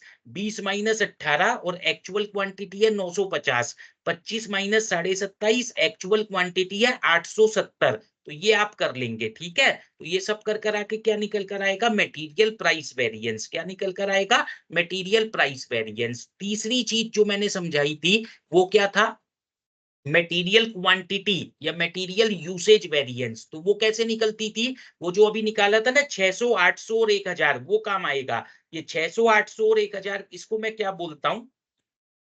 Standard quantity for actual output. और इसमें से एक्चुअल क्वांटिटी घटा दोगे तो 600 माइनस 640, 800 माइनस 950, 1000 माइनस 870 और मल्टीप्लाई किससे करेंगे? स्टैंडर्ड प्राइस से। किससे मल्टीप्लाई करेंगे बोलो? स्टैंडर्ड प्राइस से। ठीक है, तो मटेरियल यूसेज वेरिएंस है ये आपके पास 600 माइनस 640 और स्टैंडर्ड प्राइस है 15। इसी तरह 800 माइनस 950, स्टैंडर्ड प्राइस है 20। 1000 माइनस 870 और स्टैंडर्ड प्राइस है 25। ठीक है, तो ये मटेरियल यूसेज वेरिएंस आएगा। ये 350 है। ठीक है, इसके बाद देखो नेक्स्ट क्या है? Material mix variance. क्या है बोलो? Material mix variance. मिक्स कैसे निकलेगा? तो क्वांटिटी आपका देखो जो एक्चुअल मैंने समझाया था, एक्चुअल क्वांटिटी है 2460 जो हम यूज कर रहे हैं, इसको स्टैंडर्ड रेशो में बांट देंगे। किसमें बांट देंगे? स्टैंडर्ड रेशो में। स्टैंडर्ड रेशो क्या है? कैसे निकलेगी? स्टैंडर्ड बेटा टोटल स्टैंडर्ड वाला क्या था? 2400।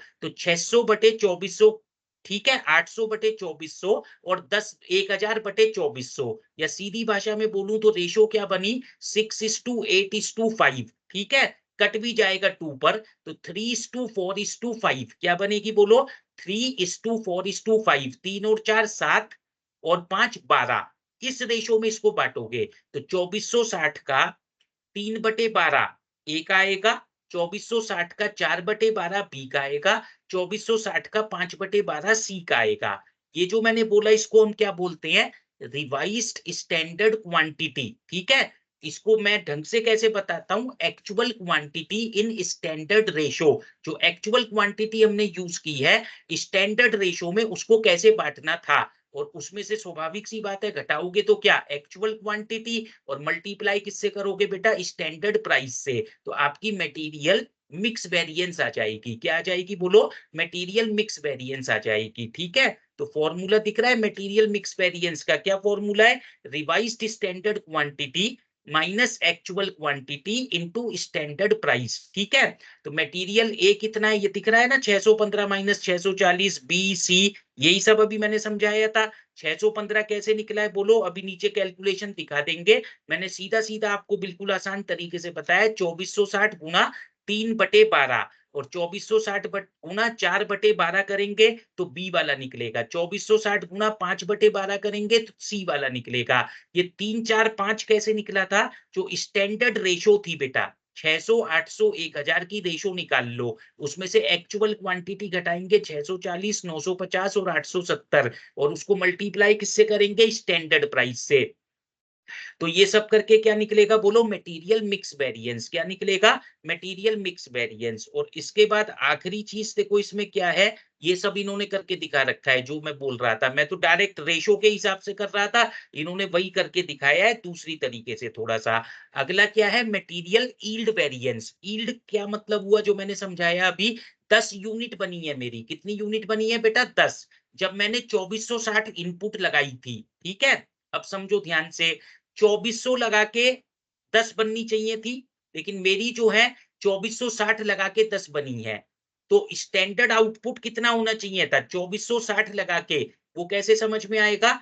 2400 लगा के 10 बननी थी, एक लगा के कितनी बननी थी? 10/2400, और 2460 लगा के कितनी बननी थी? 10/2400 गुना 2460। ये जो करोगे ये आपकी स्टैंडर्ड यील्ड आएगी। क्या आएगी बोलो? Standard yield. देखना ध्यान से, यही कुछ किया हुआ होगा। ठीक है, क्या किया है देखो इसने? स्टैंडर्ड यील्ड क्या है? Actual usage 2460 into standard usage per unit 2400। वो 10 है ना, मैंने वही तो बोला था कि 10 यूनिट के लिए हमें 2400 लगाना था, इसने 1 यूनिट की टर्म्स में लगा दिया, तो 1 यूनिट के लिए मुझे 240 यूनिट लगानी थी इनपुट। ठीक है, लेकिन हमने लगाई है 2460, तो 2460 लगा के मेरी कितनी यूनिट बननी चाहिए थी? 10.25। कितनी यूनिट बननी चाहिए थी? 10.25। देखो ये वैसे भी आ ही रहा होगा, जो अभी मैं बोल रहा था आपको उससे भी यही आ रहा होगा, आप करके देख लो। 2400 लगा के कितनी बन रही थी? 10। ठीक है, एक लगा के कितनी बनेगी? 10/2400। 2460 लगा के कितनी बनेगी? 10/2400 गुना 2460। ये करके देखो बेटा, 10/2400। 1 मिनट में रुक जाता हूं, देखो आपके साथ मैं भी कर लेता हूं।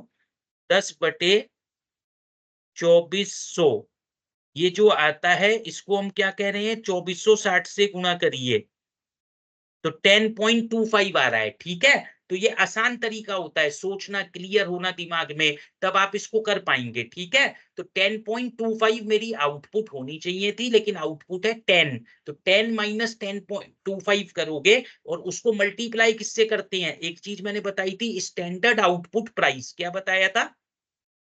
Standard output price. तो हमारी 50,000 यूनिट है, तो 50,000 की कॉस्ट है स्टैंडर्ड। ये कब है बोलो? जब मैं 10 यूनिट बना रहा हूं, तो एक यूनिट की कॉस्ट क्या बनेगी? 5,000। तो देखो उससे इसने मल्टीप्लाई किया होगा। एक बार देखो ध्यान से, यील्ड वेरिएंस के लिए क्या किया है, ये दिख रहा है बेटा आपको? 10 माइनस 10.25, उसको किससे मल्टीप्लाई किया है? 5,000 से। इस 5,000 को हम क्या बोलते हैं? Standard output price. क्या बोलते हैं? Standard output price. ये कैसे निकलता है? स्टैंडर्ड कॉस्ट को किससे? स्टैंडर्ड आउटपुट से डिवाइड कर देते हैं। कैसे निकलता है? स्टैंडर्ड कॉस्ट को स्टैंडर्ड आउटपुट से डिवाइड कर देते हैं, तो स्टैंडर्ड आउटपुट प्राइस निकल आता है। आ रहा है आई थिंक समझ में। एक और इन्होंने निकाल रखी है मटेरियल रिवाइज्ड यूसेज वेरिएंस। अब इसकी पूरी कैलकुलेशन हो चुकी है। स्टैंडर्ड क्वांटिटी देखो ऊपर है ना, 600, 800, 1000, ये निकाल रखा है। वैसे तो इसको निकालना ही मत जब तक स्पेसिफिकली कहा ना जाए।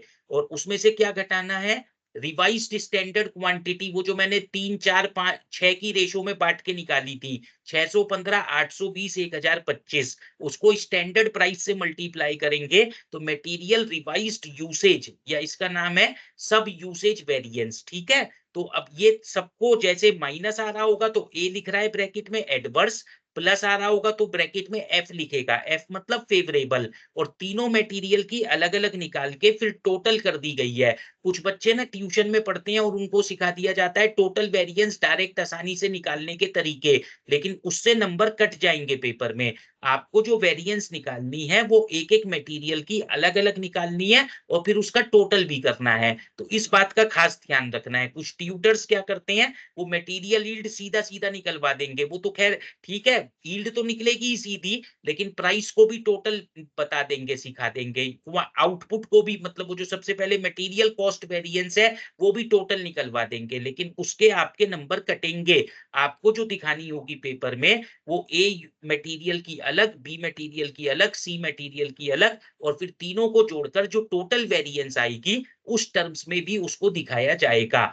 तो आई होप ये बात पूरी ढंग से समझ में आई है। अब देखो इसने नीचे कैलकुलेशंस करके दिखाया है कि मटेरियल यूसेज वेरिएंस, जो क्वांटिटी वेरिएंस थी वो कैसे निकली है, material mix variance plus material yield variance. ठीक है, यील्ड का ही दूसरा नाम ये बोल रहा है मटेरियल रिवाइज्ड यूसेज वेरिएंस। ठीक है, दोनों देखो सेम ही आई होंगी। रिवाइज्ड यूसेज भी कितनी आई है, 1250, और ऊपर यील्ड कितनी आई थी आपकी, देखो 1250। ठीक है, तो इसीलिए मैं कह रहा था ये रिवाइज्ड यूसेज निकालना ही मत जब तक कि बहुत जरूरी ना कहा गया हो। आप इसमें सीधी सीधी यील्ड वेरिएंस निकाल देना। ठीक है, तो ये एक बात है। यील्ड का ही दूसरा नाम है, बोलो, मटेरियल रिवाइज्ड यूसेज वेरिएंस। ठीक है, और पहला वाला क्या था, मटेरियल कॉस्ट वेरिएंस, वो कैसे निकलेगी, material price variance plus material quantity variance. और क्वांटिटी के दो पार्ट बन जाएंगे, मटेरियल मिक्स और मटेरियल यील्ड। तो ये सब जोड़ के इसने दिखा रखा है, सारी कैलकुलेशन टैली हो रही है।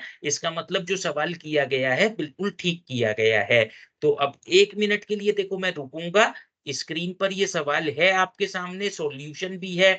अगर आपको लगता है कि कोई बात इसमें आप पूछना कहना चाहते हैं तो बेटा पूछिए जरूर। और अगर सब कुछ क्लियर है तो फिर आप अपना स्क्रीन पे, मतलब वही चैट में लिखो क्लियर है, ताकि फिर हम आगे प्रोसीड करें। मटेरियल वेरिएंस मेरी तरफ से कंप्लीट हो गया। अब अगले वही जो समय बचा है लगभग 45 मिनट्स, इसमें हम लेबर वेरिएंस की बात करेंगे। कुछ समय बचेगा तो एक आध एग्जांपल और रिवाइज करवा देंगे। ठीक है, देखो पहले यहां तक ध्यान से।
हाँ जी बेटा, रिस्पॉन्ड करिए। 6:20 पे देखो चैट का कोई जवाब नहीं आया। मटेरियल वेरिएंस का पूरा एग्जाम्पल मैंने पढ़ाया है। स्क्रीन पर आपके एग्जाम्पल है, इसको ढंग से देखिए। अगर आपको कोई डाउट हो रहा है, क्योंकि लेबर वेरिएंस ना बेसिकली रेप्लिकेशन ही है मटेरियल वेरिएंस का, ऐसा उसमें कोई नई चीज नहीं है। जो क्वांटिटी हम बोलते हैं वह आवर्स बोलते हैं, जो प्राइस हम कह रहे थे उसको रेट बोलते हैं। बस एक उसमें आइडल टाइम वेरिएंस और एक एक्स्ट्रा आएगी, ऐसा कुछ उसमें अलग से नई बात नहीं आएगी, ठीक है। तो ये अगर मटेरियल हमको अच्छे से समझ में आ गया है, तो लेबर भी 100% हमें अच्छे से समझ में आ जाएगा।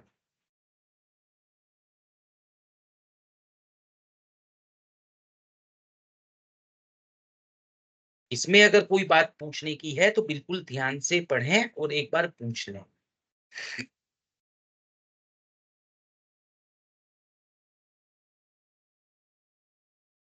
और समझ आ रहा है तो बेटा चैट में लिखिए क्लियर है, ताकि हम आगे बढ़ सकें।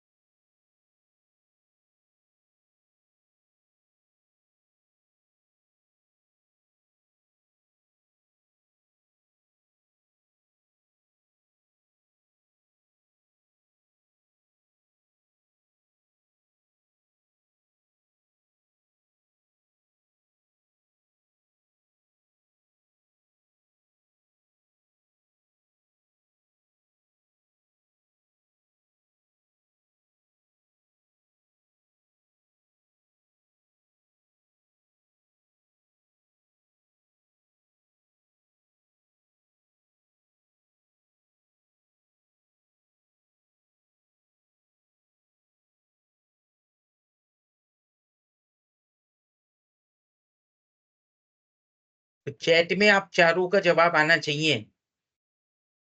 देखें जरा क्या लिखा किसने।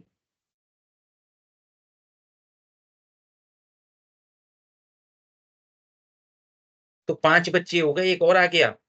गौरव, टीशा, कार्तिक, सौरभ। आकाश कहाँ थे बेटा अभी तक? टीशा, गौरव, गौरव ने लिखा, कार्तिक ने लिखा, आकाश ने लिखा। आपने तो बीच में ज्वाइन किया, क्लियर कहाँ से हो गया आपको? इसने नहीं लिखा। सौरभ। अच्छा, कल का रिकॉर्डेड आज देखते हो, आज का कल देखोगे यार, ऐसे ना किया करो। लाइव भी पढ़ लो, रिकॉर्डेड तो देख ही लेना है। चलिए शाबाश, इसीलिए बच्चे नहीं आते, अब मैं समझ गया कि रिकॉर्डिंग पढ़ लेंगे, बाद में देख लेंगे तसल्ली से, क्लास में आने की क्या जरूरत है। चलिए भैया, जैसे आपकी इच्छा। इन टीचर को भी तो बच्चे हों तो अच्छा लगता है ना क्लास में।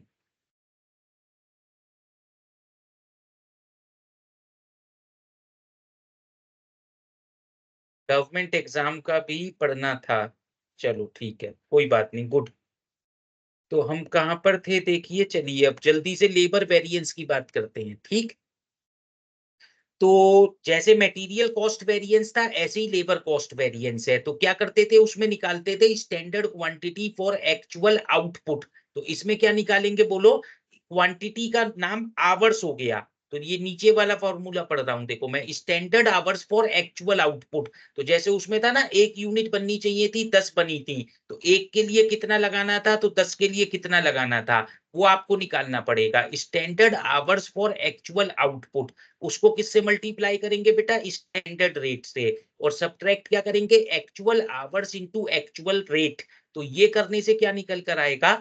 Labour cost variance. क्या निकल कर आएगा? Labour cost variance. ठीक है, सेम है बिल्कुल फॉर्मूला। बस फर्क क्या पड़ा है? वहां जो क्वांटिटी लिखा था उसका नाम आवर हो गया है, वो जो प्राइस लिखा था उसका नाम रेट हो गया है। तो वही फॉर्मूला है ये, ठीक है। तो इसी तरह से जैसे देखो, इसको फिर वहां 2 पार्ट में बांटा था ना, प्राइस और यूसेज क्वांटिटी, ऐसे ही यहाँ पर बांटेंगे देखो।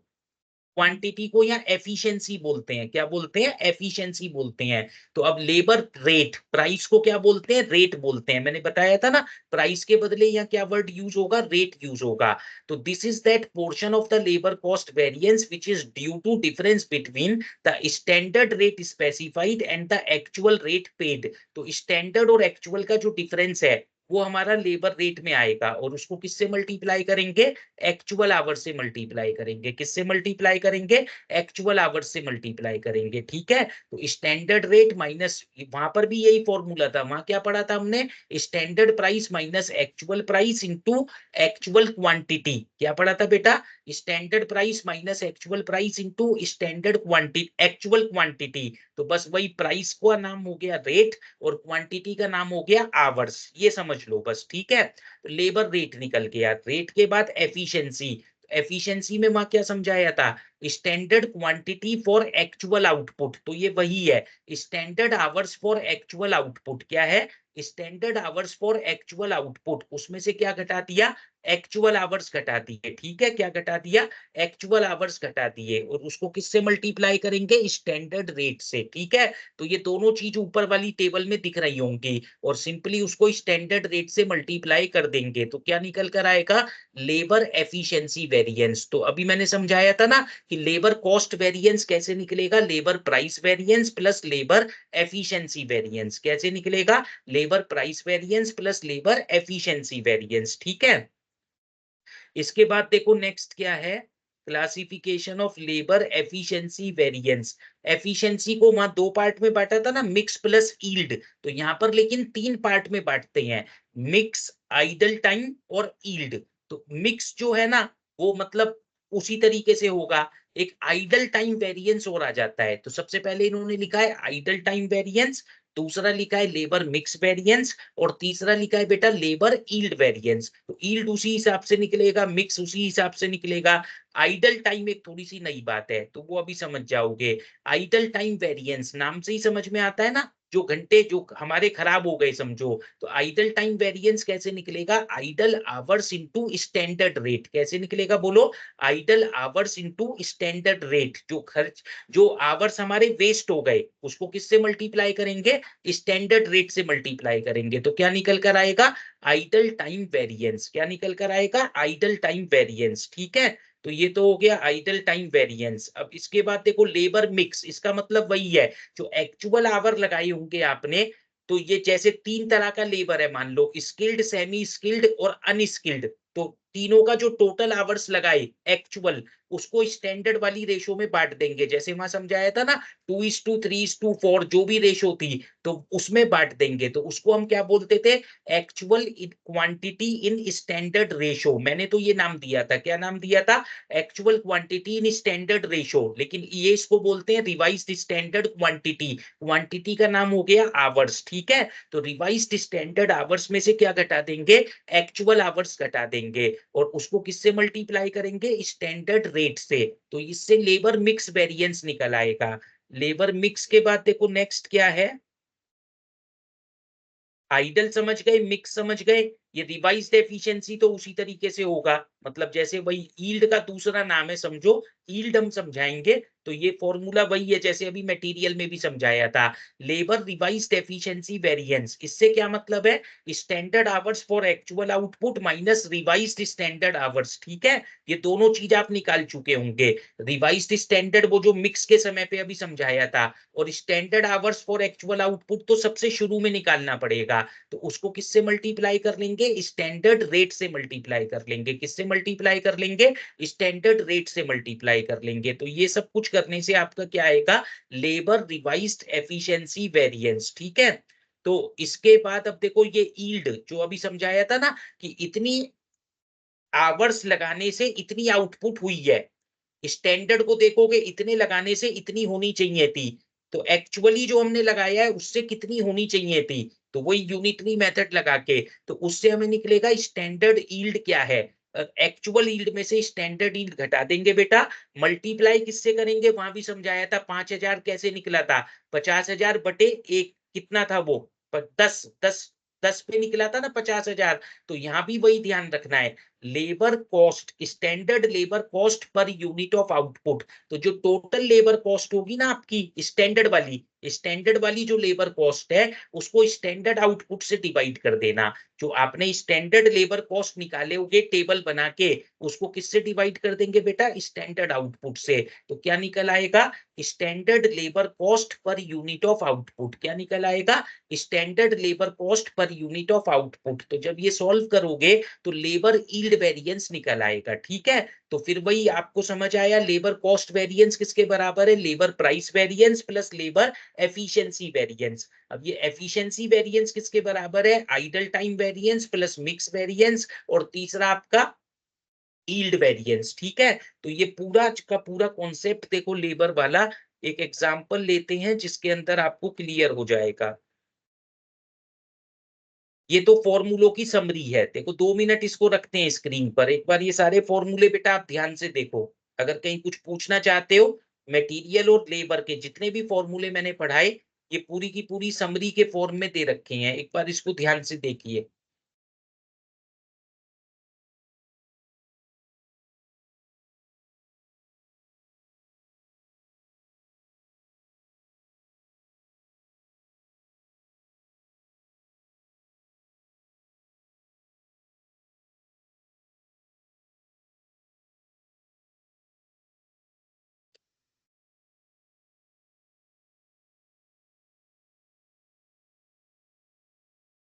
तो आई होप ये फॉर्मूले देख लिए होंगे आपने। अब देखो लेबर का एक सवाल कराते हैं, कौन सा?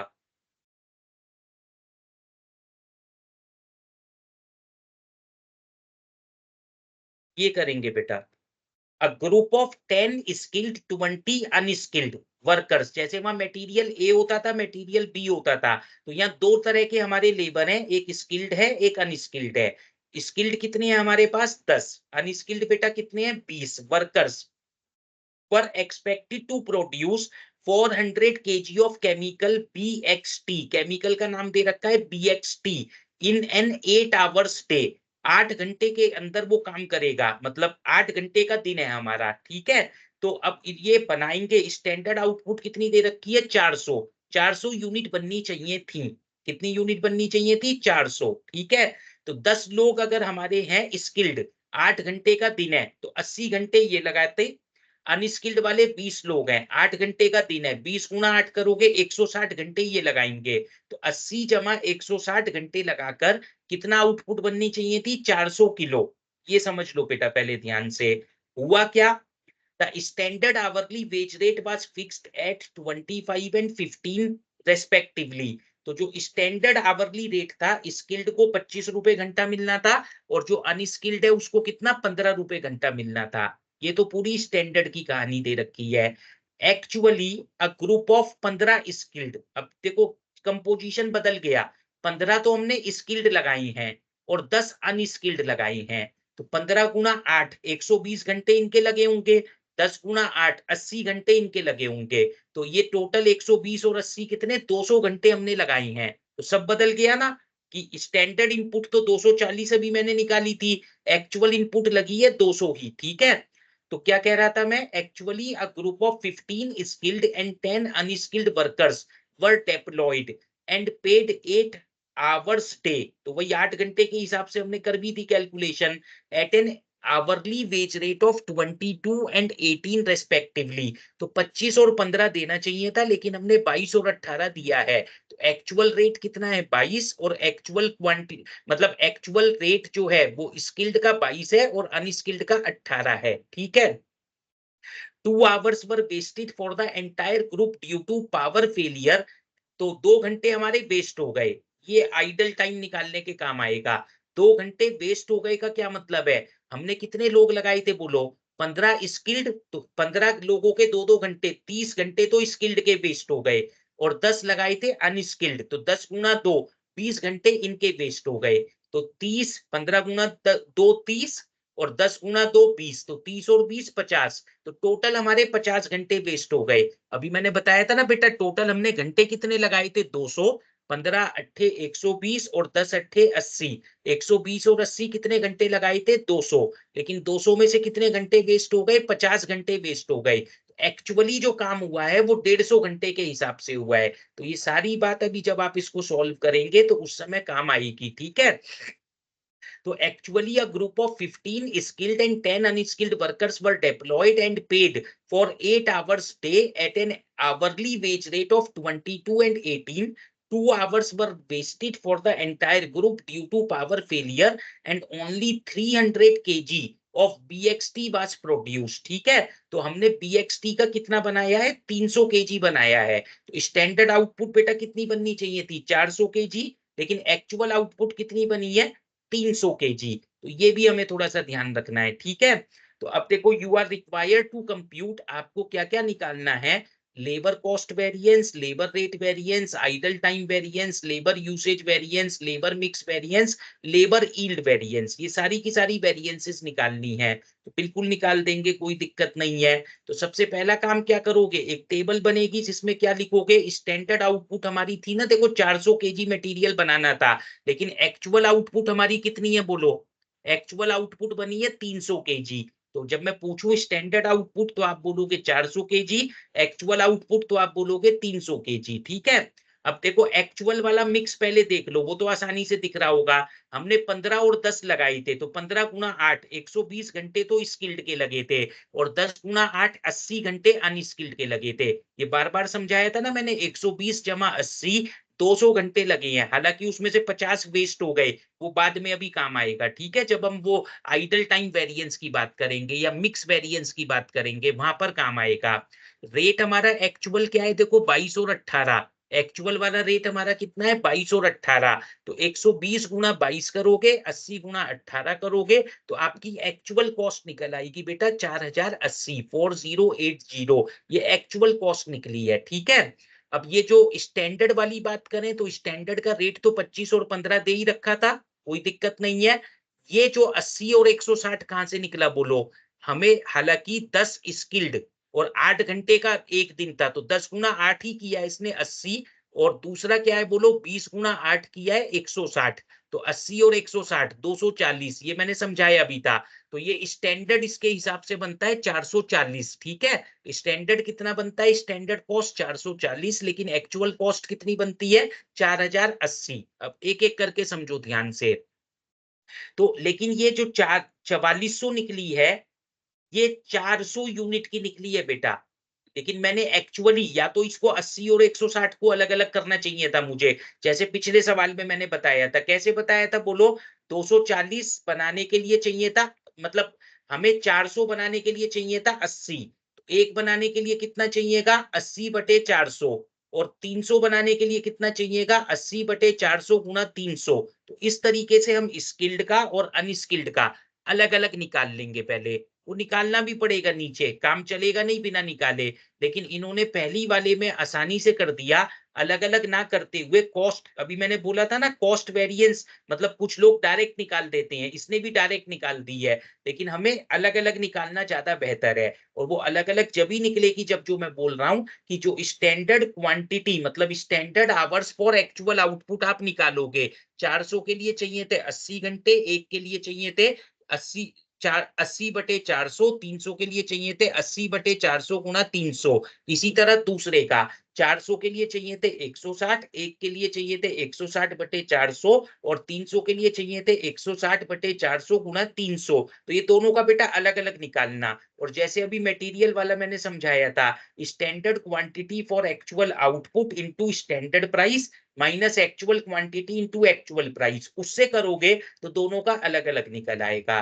लेकिन ठीक है, इन्होंने इकट्ठा भी निकाला है तो कोई दिक्कत नहीं। ये जो अभी मैं बोल रहा हूँ ये नीचे काम आएगा, जब हम एफिशिएंसी वेरिएंस निकालेंगे तो वो अलग करना ही पड़ेगा, उसके बिना काम नहीं चलेगा। तो standard cost of actual output इसने निकाल दिया सीधा सीधा, 4400 जो बनाया है हमने, 4400 जो खर्चा है वो 400 के लिए किया है, तो 400 के लिए 4400, एक के लिए 4400 बटे 400, और 300 के लिए 4400 बटे 400 गुना 300, ठीक है। तो ये तो क्या निकला, standard cost of actual output, ठीक है। तो लेबर कॉस्ट वेरिएंस कैसे निकलेगी बेटा, standard cost for actual output जो 3300 निकाली है, उसमें से सिंपली एक्चुअल कॉस्ट घटा देंगे, वो आपको 4080 दिखाई दे रहा है, ठीक है। ये तो एक बात हो गई। कॉस्ट वेरिएंस सबसे आसान है इसमें, ये कॉस्ट तो हो गई ना, रेट वेरिएंस मैं कह रहा था सबसे आसान है, उसमें कोई टेंशन नहीं। जैसे वहां बोलते थे standard price minus actual price into actual quantity, वही फॉर्मूला है ये, standard rate minus actual rate. तो 25 माइनस 22 और 15 माइनस 18 और मल्टीप्लाई किससे होगा बोलो, एक्चुअल क्वांटिटी मतलब एक्चुअल आवर्स। 120 और 80 जो हैं, एक्चुअल कितने हैं, 120 और 80। इसी तरह से देखो अगला क्या है, लेबर एफिशिएंसी वेरिएंस। क्या है, लेबर एफिशिएंसी वेरिएंस। तो एफिशिएंसी के लिए देखो ये 60 और 120 कैसे निकला है, वही जो शुरू में मैं समझा रहा था। क्या समझा रहा था कि 80 लगता है, 400 के लिए 80, एक के लिए बोलो, एक के लिए 400 के लिए 80, एक के लिए 80 बटे 400 और फिर 300 के लिए 80 बटे 400 गुना 300 करके देख लो, तो ये 60 आएगा। क्या बोल रहा हूं मैं, 80 बटे 400 गुना 300, तो देखो आ रहा है ना 60। ये हमें ऊपर ही निकाल लेते तो जैसे मटेरियल वाला किया था बिल्कुल उसी तरीके से हो जाता, और कॉस्ट भी मटेरियल वाली मतलब लेबर वाली कॉस्ट भी मुझे अलग अलग निकल आती, स्किल्ड का कितना है अनस्किल्ड का कितना है। तो मैंने बताया था ना ये निकालना तो पड़ेगा, इसके बिना काम नहीं चलेगा। तो इसी तरह दूसरा ये जो 120 कैसे निकला है बेटा, तो हम बोलेंगे 400 के लिए चाहिए था अनस्किल्ड 160 घंटे, एक के लिए कितने चाहिएंगे, एक 400 के लिए 160, तो एक के लिए चाहिएंगे 160 बटे 400, एक के लिए कितने चाहिएंगे 160 बटे 400, तो 300 के लिए कितने चाहिएंगे 160 बटे 400 गुना 300। क्या करोगे 160 बटे 400 गुना 300, ठीक है। तो ये आपका अनस्किल्ड वाला हो गया। तो ये क्लियर हो रही होगी बात मुझे लगता है। तो ये दोनों का निकल गया standard hours for actual output, जैसे मैं वहां बोलता था ना standard quantity for actual output, तो यहाँ क्या बोलते हैं standard hours for actual output. क्या बोलते हैं standard hours for actual output, और उसमें से क्या घटा देंगे एक्चुअल आवर्स, वो तो दिखाई दे ही रहे हैं 120 और 80, एक्चुअल आवर्स क्या दिखाई दे रहे हैं 120 और 80, ठीक है। तो इसको घटाइए और मल्टीप्लाई कर दीजिए स्टैंडर्ड रेट से, तो ये आपकी लेबर एफिशिएंसी वेरिएंस आ गई। इस एफिशिएंसी को तीन पार्ट में तोड़ेंगे, एक तो आइडल टाइम, एक मिक्स और एक यील्ड। आइडल टाइम सबसे आसान है, मैंने बताया था, 2-2 घंटे लूज हुए थे सबके, निकाला था ना वो 30 और 20, तो उसको रेट से मल्टीप्लाई कर दोगे स्टैंडर्ड प्राइस से, तो 30 गुना 25 और 20 गुना 15। स्किल्ड का जो रेट है 25 है, 30 घंटे वेस्ट हुए थे, और अनस्किल्ड का रेट है कितना 15। तो ये देखो ये सब कर रखा होगा नीचे आइडल टाइम वेरिएंस, ये तो वो जो निकाला था 80 और 120।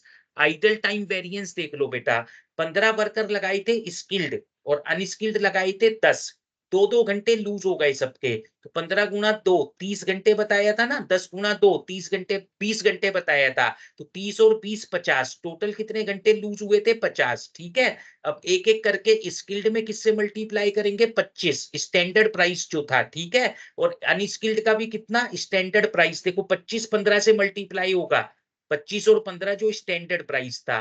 तो आइडल टाइम वेरिएंस 750 और 300, ये देखो प्लस या माइनस नहीं आई है, लेकिन इसको बाय डिफॉल्ट ना हम एडवर्स ही बोलेंगे। क्या बोलेंगे बोलो, एडवर्स ही बोलेंगे, क्योंकि ये माइनस ही है, जब तक कुछ नहीं कह रहा है। आइडल मतलब नुकसान हो गया, हमारा समय वेस्ट हो गया, तो ये हमारी क्या कहलाती है बोलो, एडवर्स वेरिएंस कहलाती है। क्या कहलाती है, एडवर्स वेरिएंस कहलाती है। नेक्स्ट क्या है, लेबर मिक्स वेरिएंस। यहाँ एक बात बहुत इंपॉर्टेंट ध्यान रखनी है कि हमारी टेबल के हिसाब से एक्चुअल आवर है 200, कायदे से इस 200 को बांटना चाहिए स्टैंडर्ड रेशो में। स्टैंडर्ड रेशो कितनी है बेटा 80 और 160, मतलब 1:2। स्टैंडर्ड रेशो कितनी है 1:2, उस रेशो में इसको बांटना चाहिए, लेकिन ऐसा नहीं होगा। रेशो तो यही होगी 1:2, 200 को नहीं बांटेंगे, 150 घंटे को बांटेंगे, क्योंकि जो 50 घंटे वेस्ट ही हो गए तो उसको तो कोई आउटपुट बनेगी हम एक्सपेक्ट नहीं कर रहे हैं ना। तो हम 150 घंटों को 1:2 की रेशो में बांटेंगे, तो 1/3 करेंगे तो 50 और 2/3 करेंगे तो 100, ठीक है। तो ये आपका देखिए लेबर मिक्स वेरिएंस, ठीक है। तो ये 50 और 100 कैसे निकला है ये अभी मैंने समझाया। 150 को आपने 1:2 की रेशो में बांटा है, 1/3 और 2/3, ठीक है। और उसमें से बेटा एक्चुअल आवर्स घटा देंगे, वो दिख ही रहा है आपको, स्टैंडर्ड रेट से मल्टीप्लाई कर देंगे तो लेबर मिक्स वेरिएंस निकल आएगा। क्या निकल आएगा बोलो, लेबर मिक्स वेरिएंस निकल आएगा। और लेबर मिक्स वेरिएंस के बाद आखिरी काम क्या करना है, लेबर यील्ड वेरिएंस। तो यील्ड कैसे निकलेगा, वो देखो ये रहा आपका यील्ड। क्या समझाया था मैंने, 240 लगा के बनना था 400, एक लगा के कितना बनेगा 400 बटे 240। हमने कितना लगाया है 200, 200 लगाने से कितना बनना चाहिए था 400 बटे 240 गुना 200। करो एक बार, क्या बोल रहा हूं मैं, 400 बटे 240 इंटू किससे बोल रहा हूं 200 से करो। तो ये आपकी स्टैंडर्ड यील्ड आनी चाहिए थी। देखो इसने क्या लिखा है, स्टैंडर्ड यील्ड कहां पर निकाली है, 400 बटे 240। अच्छा यहाँ पे ये एक करेक्शन है, ध्यान रखो कि जो 200 से मल्टीप्लाई ना करके 150 से ही करेंगे, क्योंकि जो 50 घंटे हमारे वेस्ट हो गए उसको अब यहाँ कंसीडर नहीं करना है, ठीक है। तो 400 बटे 240 गुना 150 ही करेंगे। तो कितना आएगा ये करो एक बार, 400 बटे 240 गुणा 150। तो बेटा ये आएगा 250, 250। तो हमारी 250 स्टैंडर्ड यील्ड होनी चाहिए थी, लेकिन एक्चुअल यील्ड है 300। तो 300 में से 250 घटा देंगे। और बहुत इंपॉर्टेंट बात, उसको किससे मल्टीप्लाई करते हैं, standard output price per unit. तो वो कैसे निकला है, 4400 बटे 400। पिछले एग्जाम्पल में भी समझाया था ये मैंने। तो जो हमारी देखो स्टैंडर्ड कॉस्ट कितनी दिख रही है इस टेबल में, 4400। ये कब है, जब हम 400 यूनिट बना रही हैं। तो एक यूनिट की कॉस्ट क्या है, 4400 बटे 400 मतलब 10, 10 से उसको मल्टीप्लाई करेंगे। तो देखो दोनों वेरिएंस में ध्यान रखना, जब हम मिक्स वेरिएंस निकालेंगे तो भी 150 घंटे को बांटेंगे प्रॉपर रेशो में, और जब हम यील्ड वेरिएंस निकालेंगे तो भी हम ऐसे सोचेंगे, 240 लगा के बनता था 400, एक लगा के कितना बनेगा 400 बटे 240, 150 लगा के कितना बनेगा 400 बटे 240 गुना 150। कितना बनेगा 400 बटे 240 गुना 150। तो इस तरीके से आपको ये बात समझनी है, ठीक है। तो अब देखो अगले 2-3 मिनट हम चुप रहेंगे, एक बार इस सवाल को ध्यान से देखिए, एक एक चीज को आप पढ़िए। अगर कोई क्लियर डाउट है तो आप इस उसमें पूछिए चैट में। और क्लियर है बेटा, मैंने बिल्कुल आराम से तसल्ली से एक एक चीज आपको समझाई है। अगर क्लियर है तो आप लिख, वहां पर चैट में लिखेंगे क्लियर है।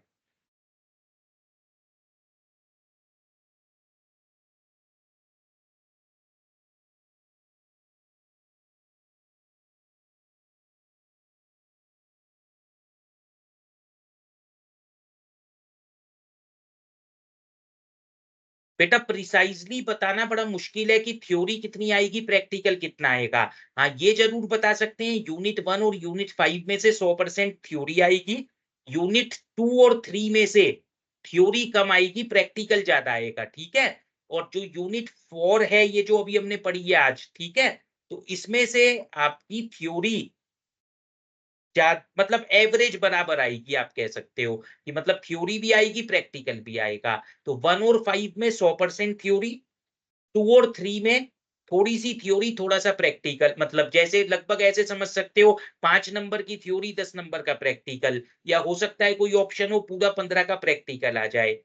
यूनिट ये वाली जो हमने पढ़ी है चार चार, मतलब बजटरी कंट्रोल और स्टैंडर्ड कॉस्टिंग, तो इसमें लगभग ऐसा भी होता है कि एक सवाल पूरा 15 का प्रैक्टिकल का आ गया, एक ऑप्शन में 7 की थ्योरी है, 8 का प्रैक्टिकल है, या 5 की थ्योरी है, 10 का प्रैक्टिकल है। तो ये प्रिसाइजली बताना बिल्कुल नामुमकिन है, ठीक है। तो आप ये जरूर बता सकते हैं हम कहाँ से थ्योरी आना है, कहाँ से प्रैक्टिकल आना है, कम आना है, ज्यादा आना है, ठीक है। तो वो आप थोड़ा सा प्रीवियस ईयर क्वेश्चन पेपर्स देखेंगे ना, तो आपको सारी बात समझ में आ जाएगी। और कोई प्रिसाइज उसमें वो नहीं है, मतलब हार्ड एंड फास्ट रूल, ठीक। सर कोई डाउट हो तो आपको कैसे कांटेक्ट कर सकते हैं, तो मुझे लगता नहीं है कोई डाउट बचेगा। एक एक चीज सारी रिकॉर्डेड क्लासेस आप इनको ढंग से देखिएगा, उसके बाद भी अगर ठीक है आपको कुछ पूछना चाहते हो तो ठीक, आपको मैं ये नंबर अपना यहाँ लिखूंगा, लेकिन इस नंबर, लेकिन इसको तो रिकॉर्डिंग आप फिर इधर उधर शेयर हो जाएगी। तो आप टीम पर ही लिखना अपनी क्वेरी, चैट को हम देख लिया करेंगे। अगर किसी को कोई डाउट होगा तो आप बेटा अपने डाउट को, हाँ नरेश जी कुछ कह रहे हैं,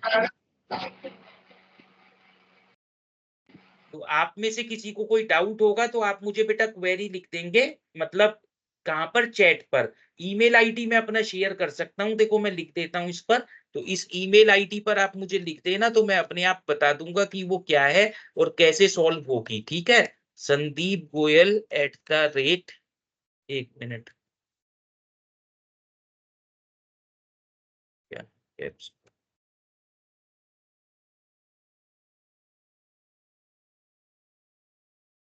ये इसका @ काम नहीं कर रहा है मेरा, आप नोट कर लीजिए बेटा, मैं बोल रहा हूँ सर SANDEEP। हाँ बोलिए नरेश जी। मैं अब बच्चों से आप डिस्कस कर रहे हो तो रिकॉर्डिंग बंद कर दो सर। अच्छा ठीक है, कर देते हैं, कोई दिक्कत नहीं है। वैसे अभी हमें वापस भी आना था क्लास में, कोई भी दोबारा क्लास में आना खोल तो कोई देंगे। बात नहीं, कर लो। ठीक है हाँ सर, वही कर लो वही, कर लो। थोड़ा सा तो डिस्कशन ना हो ना तो मोनोटनी हो जाती है, फिर तो कुछ इंटरेस्ट ही नहीं रहता बच्चों का।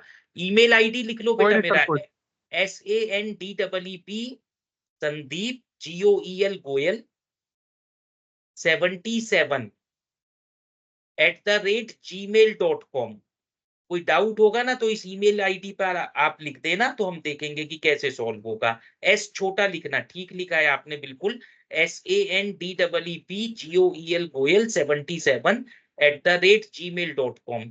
बाकी अभी नरेश जी ने एक सलाह दी है, तो क्लास के बाद हम उसका भी पालन कर लेंगे जब रिकॉर्डिंग बंद करेंगे। ठीक है, तो और देखो लिखो, क्लियर है सबको? तो क्लियर लिखो, कोई डाउट है तो पूछ लो।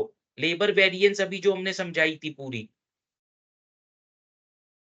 तो सबको क्लियर है? देखो एक जवाब आया है आकाश का, बाकी गौरव, टीशा, कार्तिक, सौरभ, आकाश, विकास,